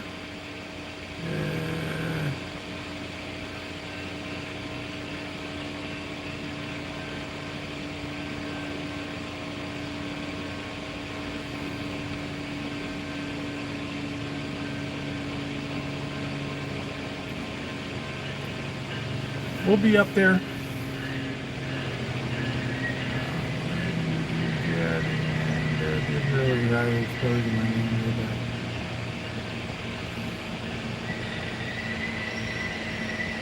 Yeah, we have a nice chat family here. Please hit the thumbs up button if you haven't done so yet. It's appreciated.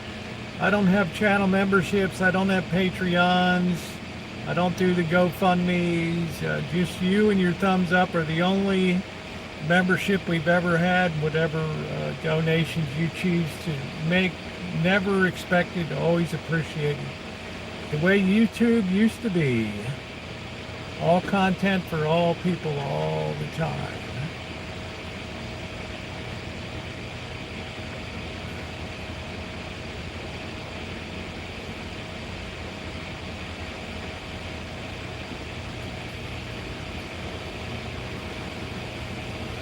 Do, do, do, do, do, do, do, do, do, do, do. I watched that Longhorns upset by Ohio. I'm in Fort Worth. I don't really know if it was an upset. I was unimpressed with each team. I thought they were rusty. I thought both quarterbacks were pretty rusty. So it wasn't as shocking to me as the Alabama-Florida State game. Or Boise State getting just annihilated. That was a shocker. Somebody, yeah, I don't know who in the hell it was. There were some shockers in there. But Texas and Ohio State, no, I didn't think that didn't really get too much attention. Florida State and Alabama just destroyed the sports books in Vegas. Just destroyed them.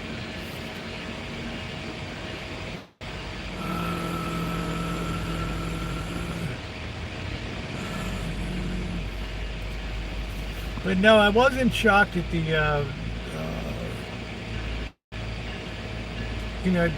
two young quarterbacks just really getting the balls for the first time to go out there. So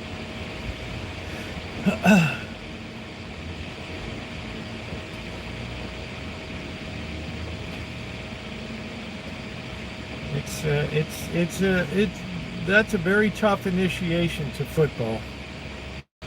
Coming from high school and sitting on the bench for a year in college, and then getting in there and having to play at Ohio State in the horseshoe. Yeah, it's a tall order.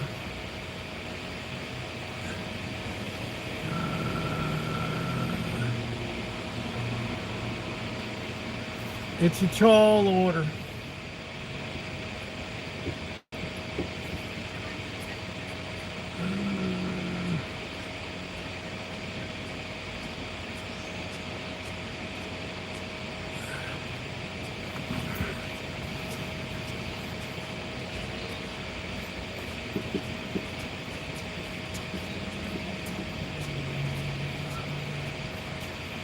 This temperature just won't quit. We went down to a grade 93.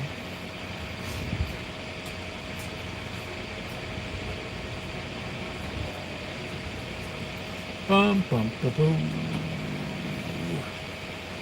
And Dave removed his lady's bib. Yes, he's single now. He has a new doggy.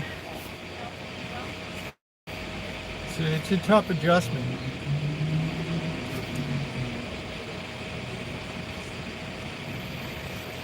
I think I have another rotten tooth.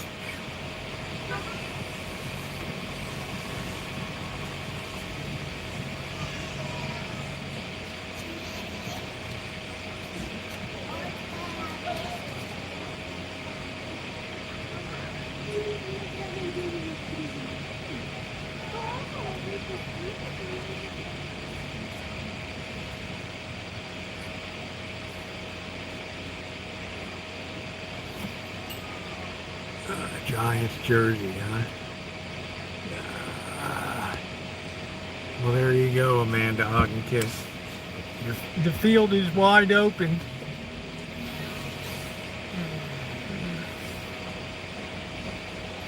I think we're going to try to live stream from a junior college football game in the stands this year. That could be fun.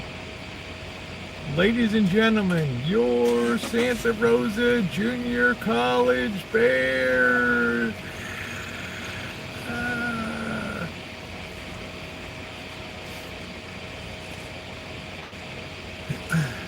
No, Dave, Melody knows Dave the fisherman. Holy smokes. That makes things a little different.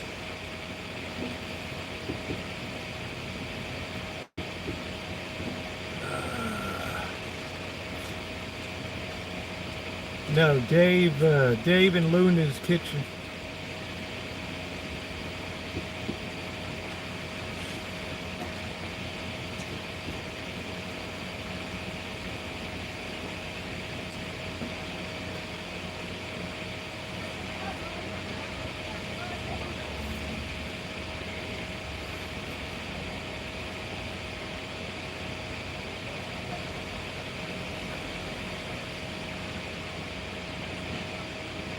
Dave the fisherman, that was an era. Taz passed away.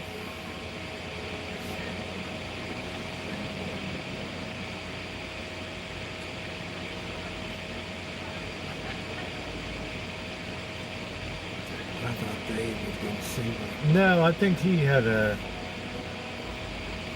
a family. Amanda Hug and Kiss likes those preppy kind of well-met. She knows he has very nice casual shoes, Sperry topsiders.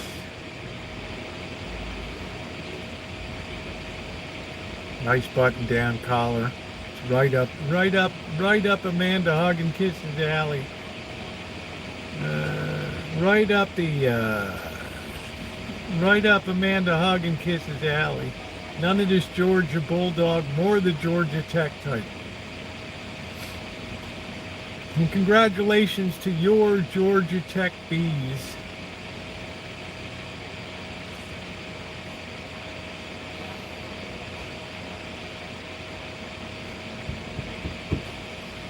They dropped the hammer.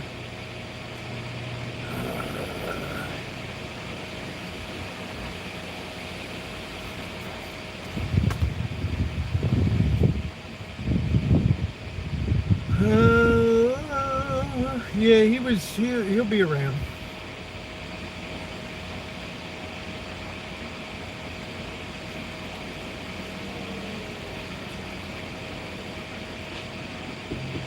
Yeah, they won their opener. Back in Boyd days, that's right, Sean. Boy, those were the days. That was like the peak of Boyd. And your old Rosie was right in the thick of it.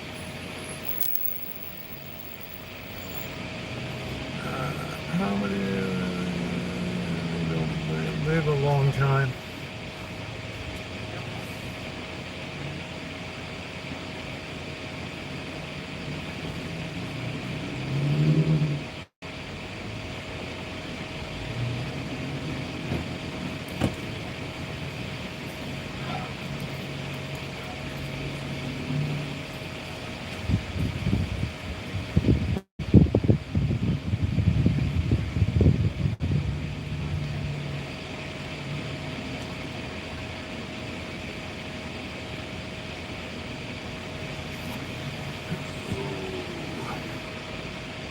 Farmhouse style homes. Now, what would a farmhouse? Send me a picture of a farmhouse style home. Sean. Sean, you are too much. When are you coming up so we can hang out?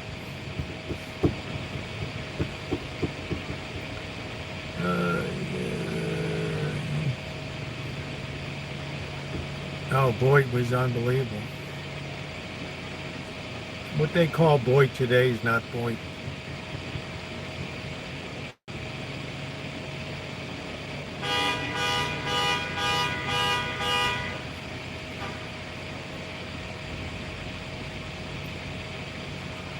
Oh, I feel like we're still at 93.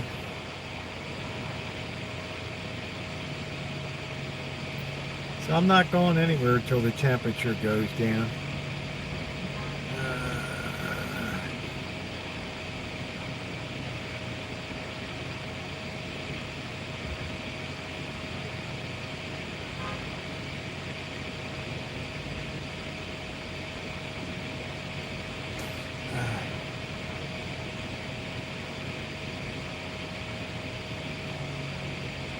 I don't know how many people are downtown tonight.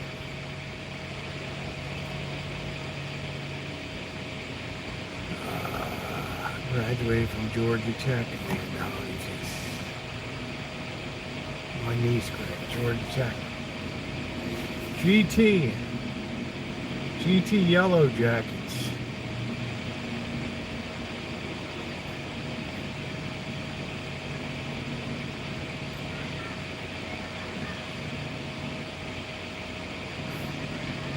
They're no pushover in football.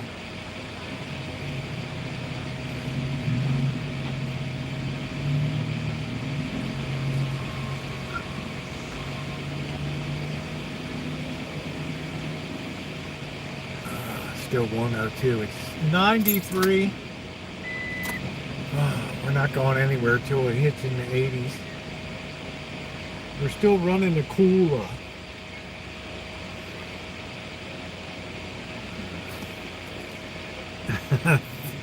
Oh, Melody, you're too much. You're too kind. You're a great supporter of the channel. I gotta be me. Yeah, I know it irritates some people sometimes. I get it.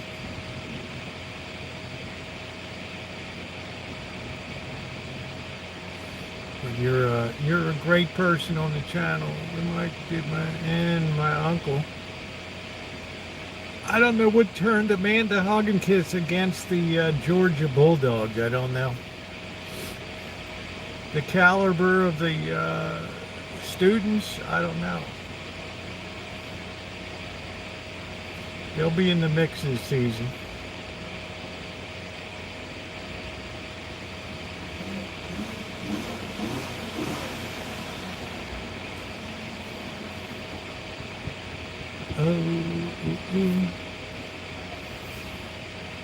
My little brother's birthday's tomorrow. We're going to be giving up the van tonight. Not the van, the truck at 10 p.m. Handing the keys over, that's it. Enjoy your new battery, new wipers, oil change.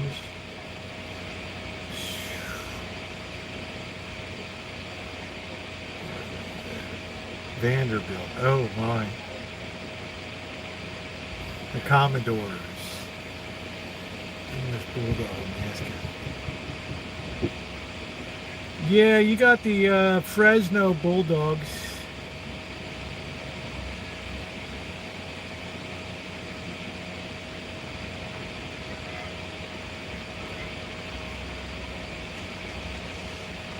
Louisiana Tech.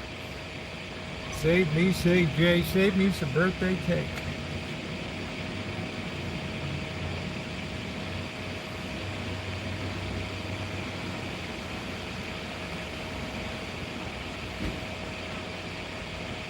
No bug dogs. What are the bug dogs? Is that Fresno? Oh, go Bulldogs, yeah. The Fresno Bulldogs. They had a tough opener. And my stockbroker went to school. Oh my. Gracious. Man, the hug and kisses. My broker went to Yale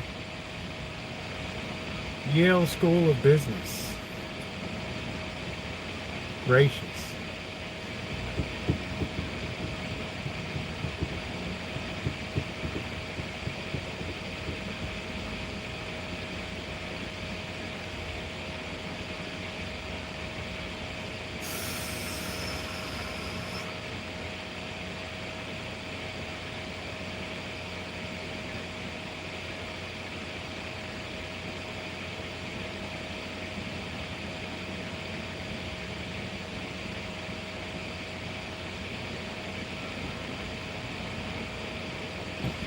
Mike delivering food. They're still running food around.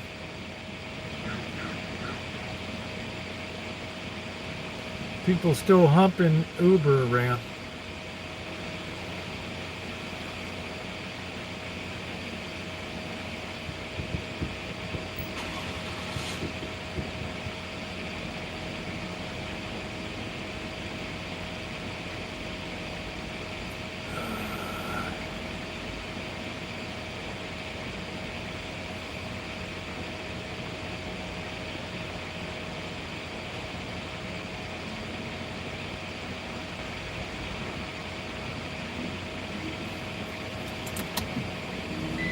Dropped another degree, 93. We ain't going anywhere until 7 o'clock.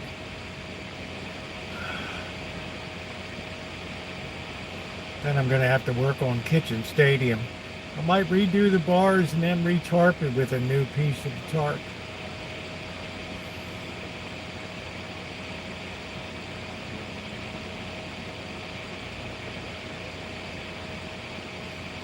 I haven't decided yet.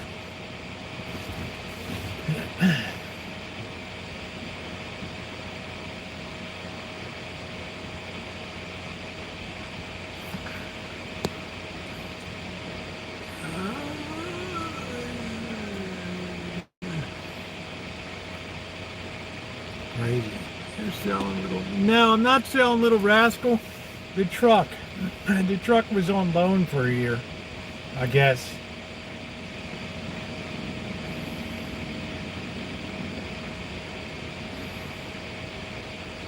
Unregistered for 5 years. That's cool, I guess.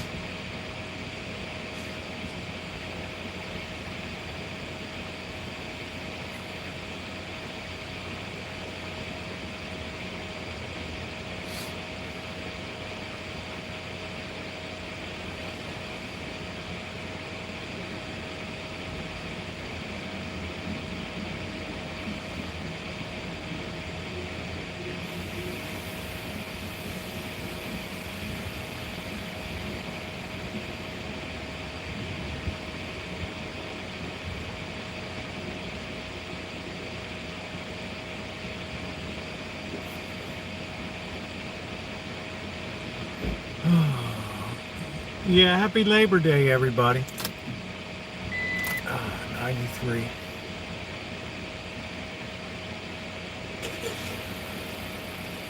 I have a Costco chicken. I might just chew on that a bit later.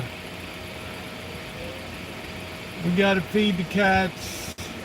Tomorrow night is go time. The gal from Forgotten Felines is going to pick those up. We're going to set the traps tomorrow night. Bam! And the 2 little ones go into the carrier, and it's going to be a foursome right off the bat.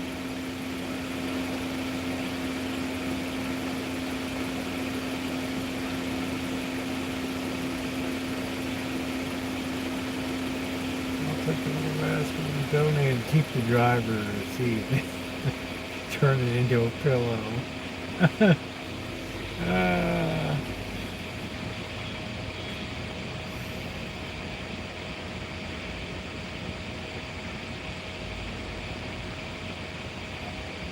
It's a 4-sack day tomorrow.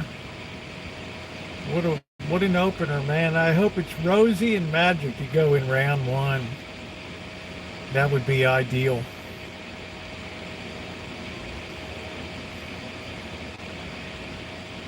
Take the big mouth female and the tough male, and bam, there they go.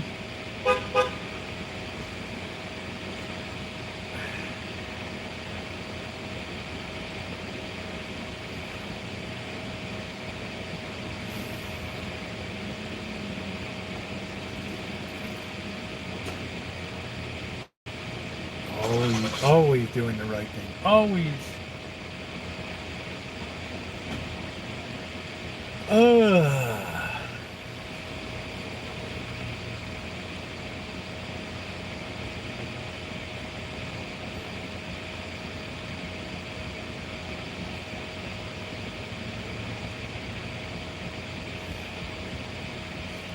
Thank goodness I have two power packs for the cooler and for the phone. Both of them seem to be working tonight. Yeah, that's fine.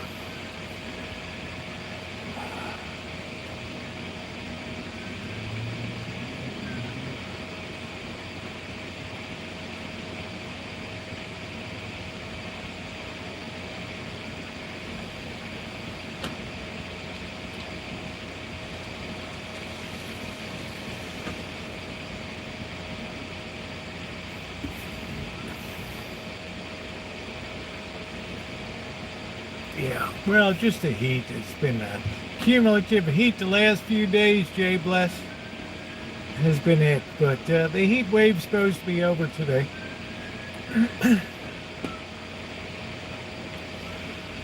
I never get a chance. I don't really have any AC to duck into, so it's just continuous.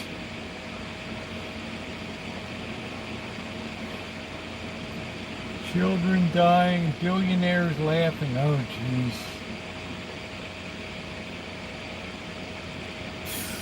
Well, I don't know if I'd spray paint that on my windows. I don't know.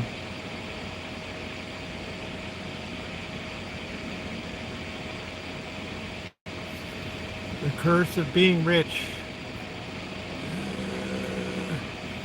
They're getting rid of nurses around here.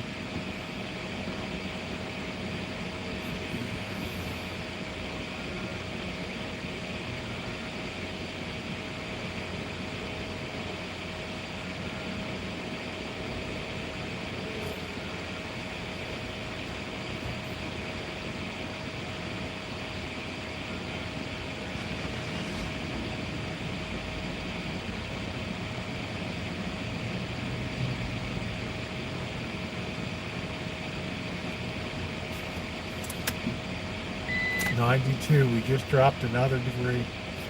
Oh, yes. Cat snip.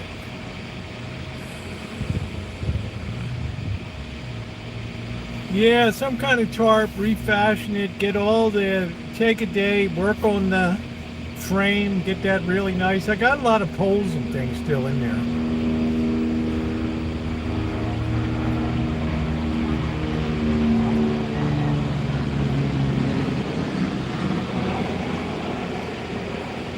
And then just get a Harbor Freight.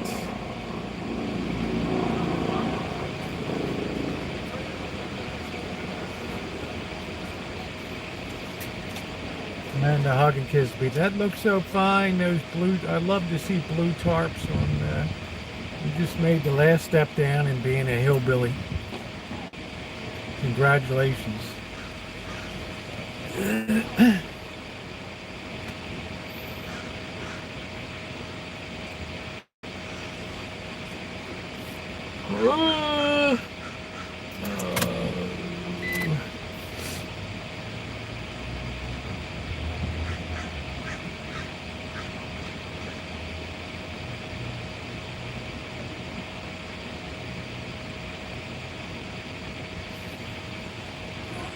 Yeah, those blue tarps. It's the final step down of being a hillbilly. The final iteration. Oh, it's incomprehensible.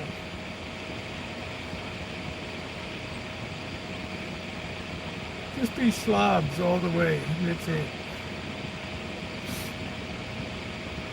Oh, it's awful. Absolutely awful.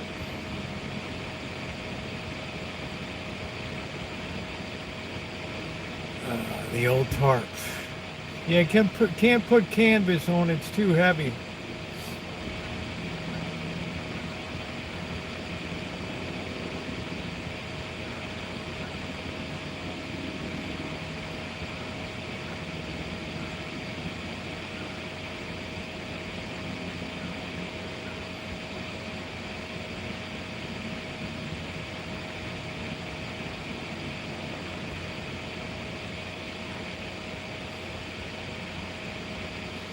Well, that breeze is feeling good. Sunshine, bright white from the light. Yeah. Start a clothing line made out of blue tarps.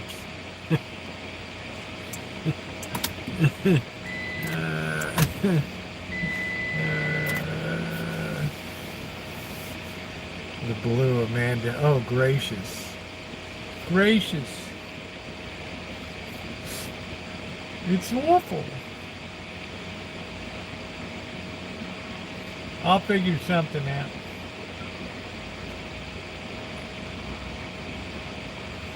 Next thing, I got to get the well going. I mean, figure out where this leak is going. You made it just awful. Some of the Jiffy Pop silver covering. I told her it went regular. I went to check it.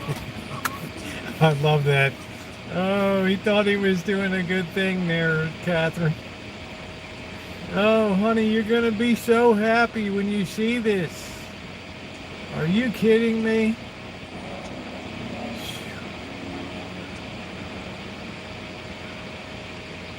Get that out of here. Get that out of here.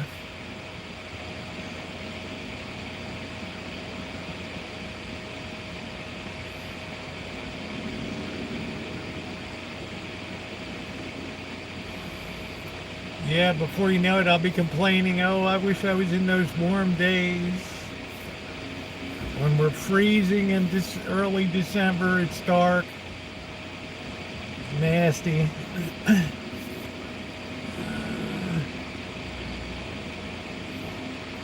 Tarps fashions. Different color would be better. Jiffy Pops. You can get the heavy duty silver. They reflect it better. A little better.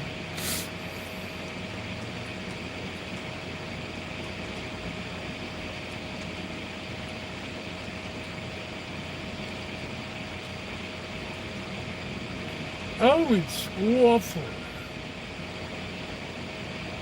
But it just suits your property beautifully. Nothing says hillbilly.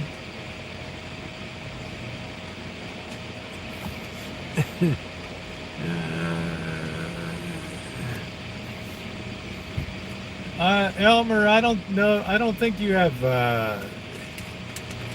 I don't think you have Harbor Freight in Germany.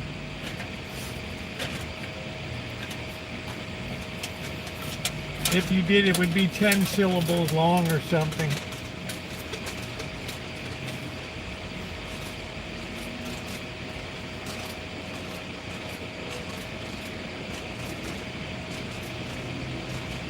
There goes Can Boy.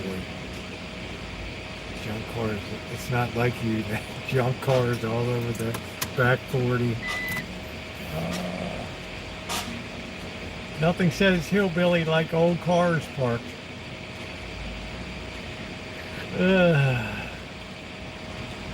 O'Kelly and Bird Tribe. Dealers in fine quality junk.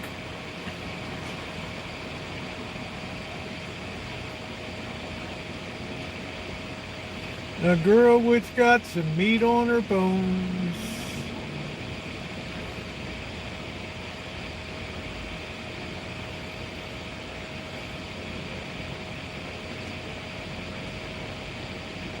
Yeah, we've had this, heat's been pretty strong for days.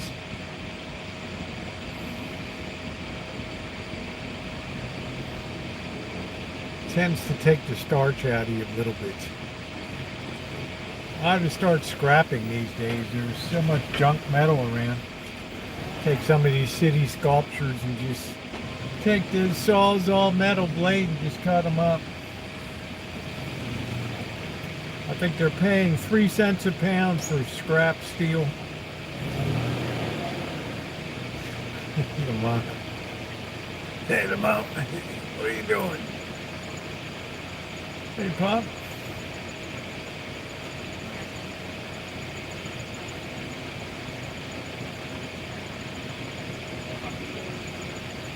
Take away Aunt Esther is just not the same.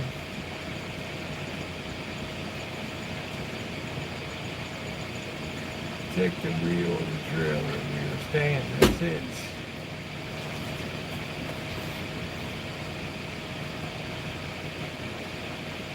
LaWanda Page.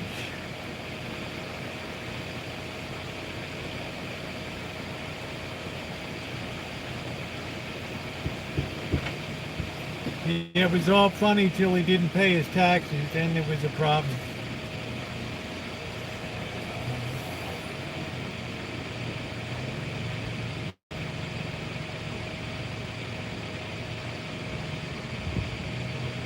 Then the laughter ended. Then they stopped laughing.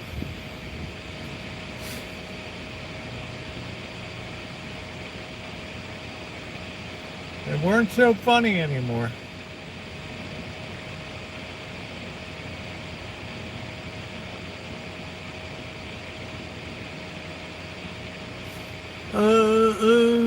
First frost is coming soon. I take it Raleigh and the crickets on after Woodrow.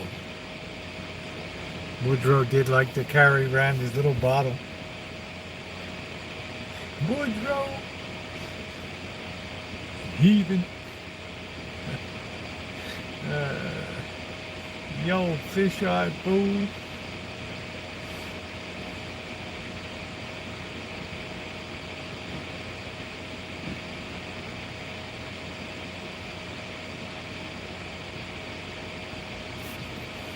He was good.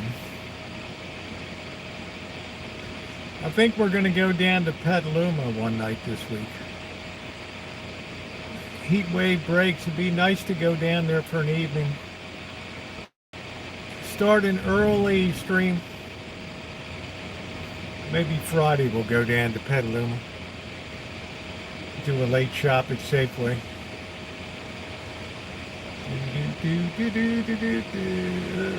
Heathen.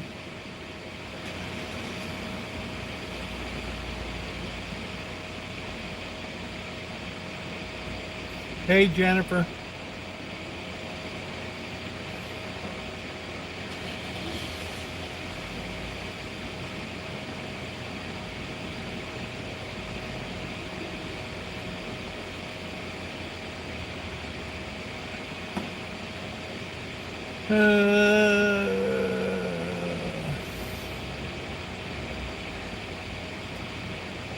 I like the I like these Priuses. They're nice looking.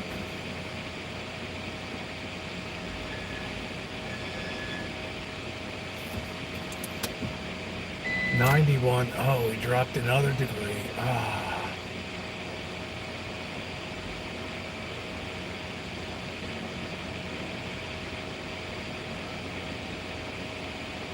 Yeah, I wish the boss happy Labor Day. He was a big union guy for years. The International Brotherhood of Electrical Workers, IBEW.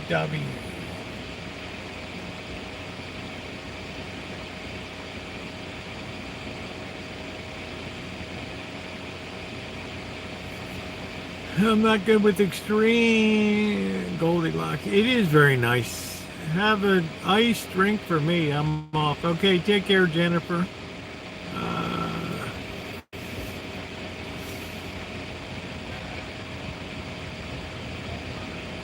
Gongtian. Work day, like every other day in China. Jingtian Shi Gongtian. Today is a work day. And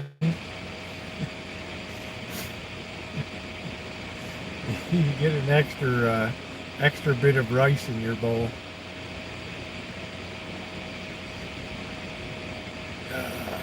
Nice melody.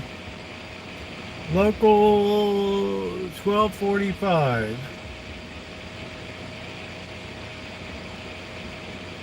Yeah, whatever happened to the, oh, he passed away. That's right. It's sad. In Pennsylvania, an IBEW brother passed away. He used to come into the chat. I can't remember his name.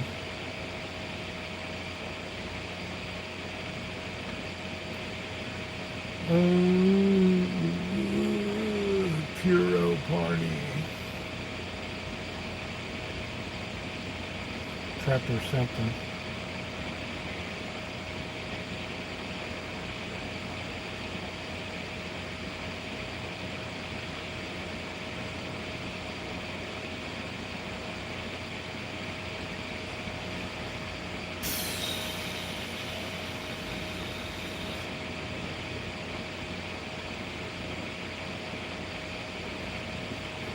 Well, you got to have the knowledge.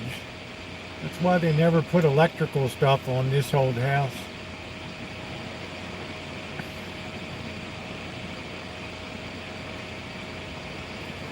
Any of those things. Too much liability. Some dope grabs the wrong two legs coming down and they're a fry boy.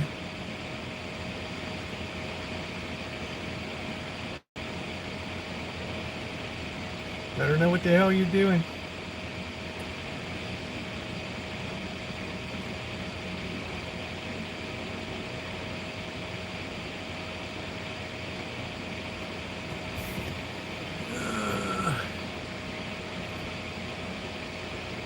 Wood stove, perfect crisp, there, oh, that sounds good. Really good.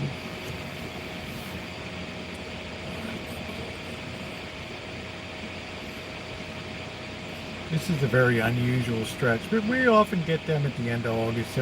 There'll be another, there'll be one or two more heat snaps coming up. We should just be seeing our first leaves begin to fall.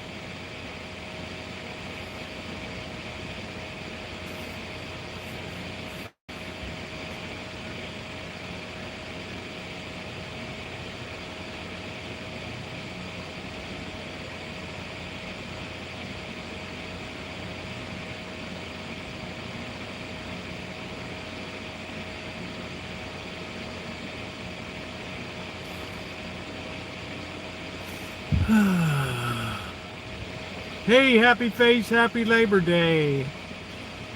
Yeah, you remember him? I like high in the 50s. Oh, man. I like it hot, but it's, I spent a lot of time in Vegas this summer. Just, yeah, I'm about ready for the season to be over. But then I hate the cold.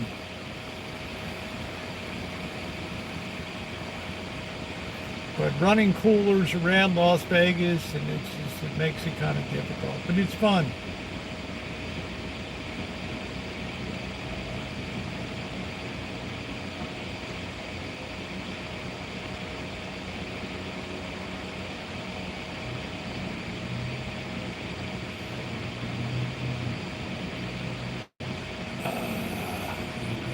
Until Halloween.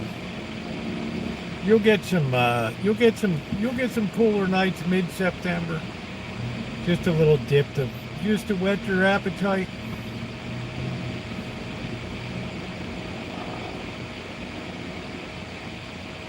We are charging. We've been doing good. We're 44% on the Kula. We don't really even need to run that anymore. And 77% on the phone block. We're just watching the temperatures dip. We're not moving till it gets into the 80s.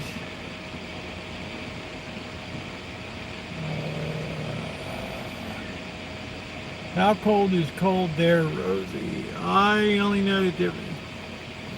Let's just say I've lived at the Rancho since 2011. In 2016,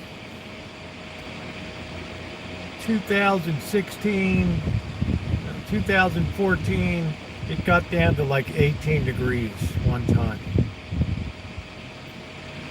And I don't think since that time that we've ever hit the 20s.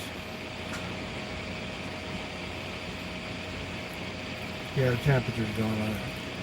Yeah, we just usually it'll be in the low 30s in the morning, then instantly warm up to the 50s. We haven't had a hard freeze since 2014. I lost a little of the chips on some of the baby orange trees. But that was rare, 18 degrees.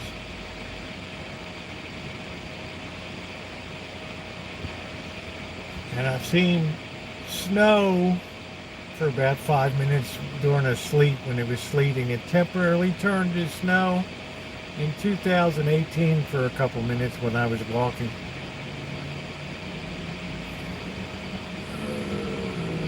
We had a really miserable March, one of those cold monsoons. The hills were full of snow. Are there many Las Vegas been put on the spook houses around? Melody, I don't think there's any places, maybe some locals do, but some of the casinos decorate a little up for Halloween, but not long because they want to instantly decorate for Christmas time.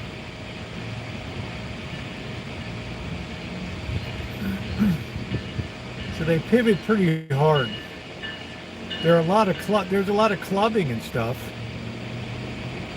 Yeah, prepping to endure, yeah. Yeah, P2E, that was it. Really nice guy. Pennsylvania, nice mid-Atlantic accent. P2E. Nice guy, diabetes got him.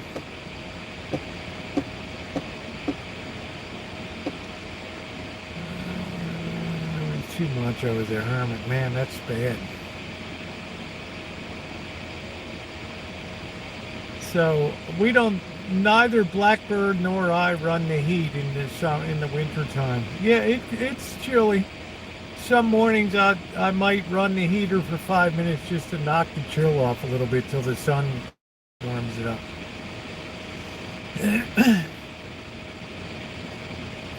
But the cost of utilities and all that, just who needs it?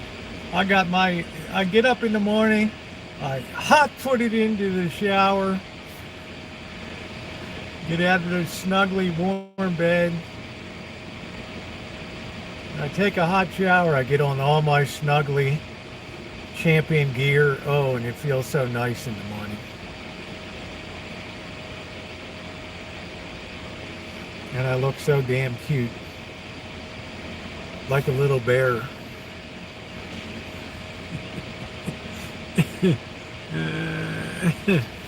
Yeah, P2E was nice. Yeah, like a little bear.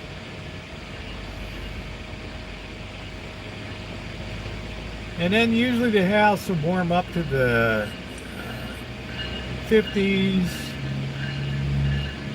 And then at night it might dip down to 49 in the house.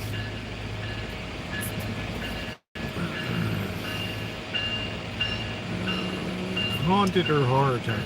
Here we have the Scream house.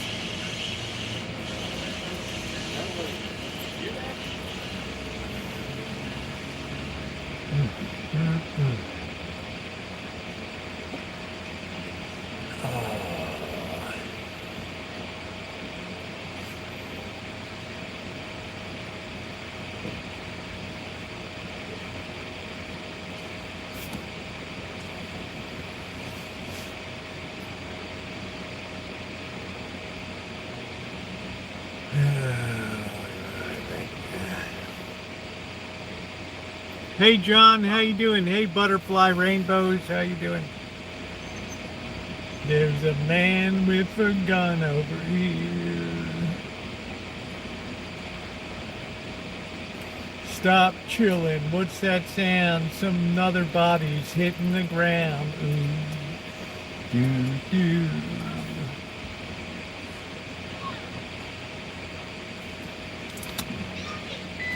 Still 91.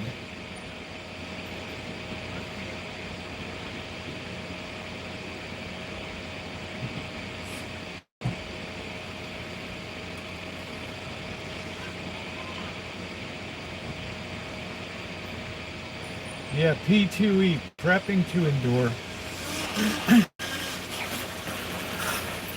Very nice guy.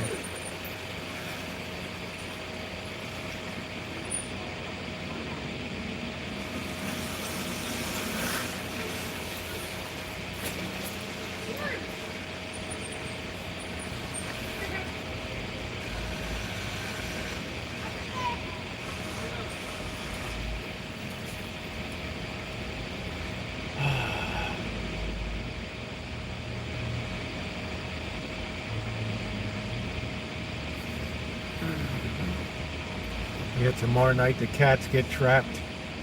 The first set goes out. I can't wait to trap Karl Marx and her little tribe there.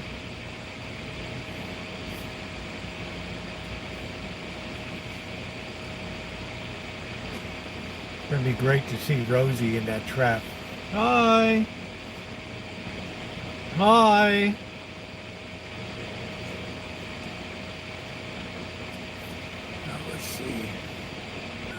Just telling me he landed. They just landed in San Francisco.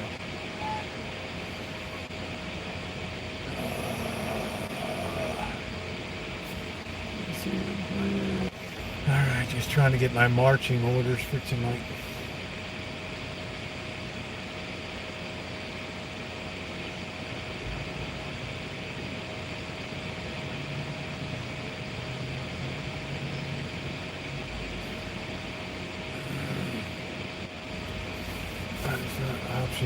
Yeah, I don't know how it's going to turn out. Good night, Brenda. Thank you. Yeah, I don't know what it's going to be.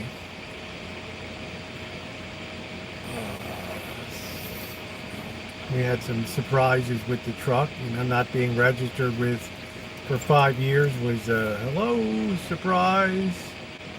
New battery, hello. Windshield wipers, hello. No oil change in 15,000 miles, hello.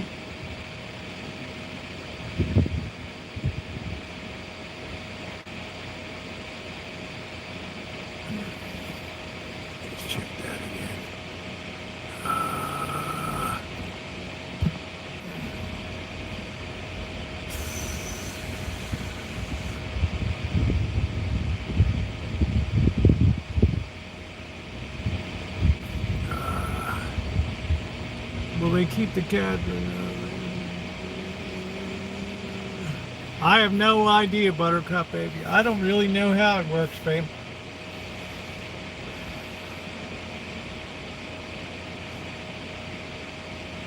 I'll be around for a while, and when I go, I'll make provisions to make sure they're fed and watered.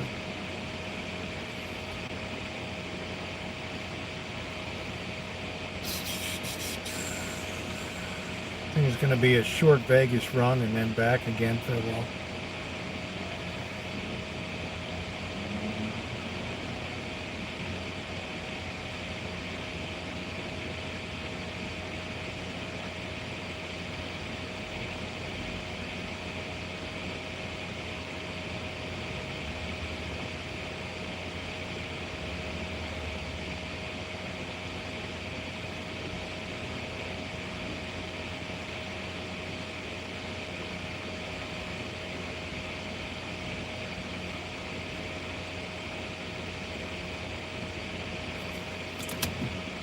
And we're still clinging to 91 degrees.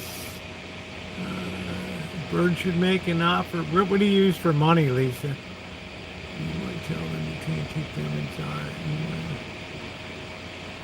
Who would I tell? Every trap for stupid. I'm not sure. They really know what they're doing.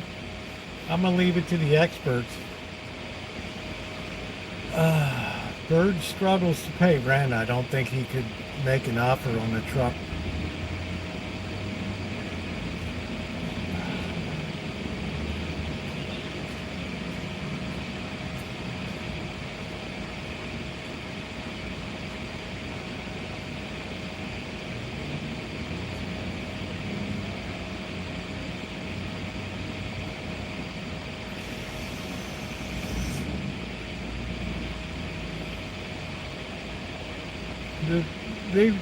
They're part of the organization. I just have to follow what they say. We're getting a good deal out of this whole thing.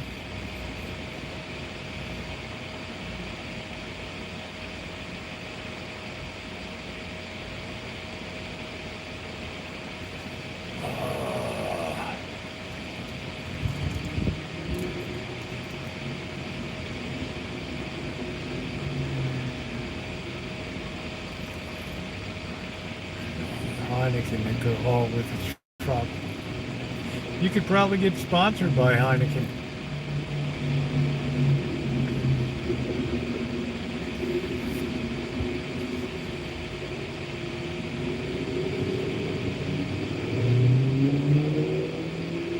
You could probably get sponsored by a Heine.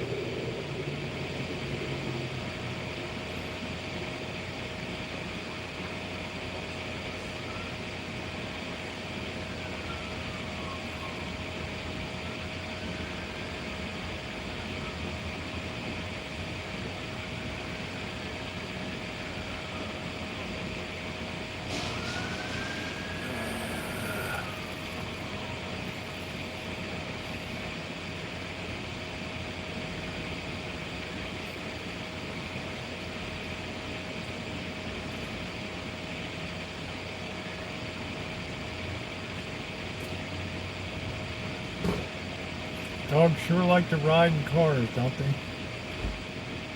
Well, they require inside care and brought back restrictions. Yeah. They might use self-dissolving stitches or something, I don't know. I don't know what the status is.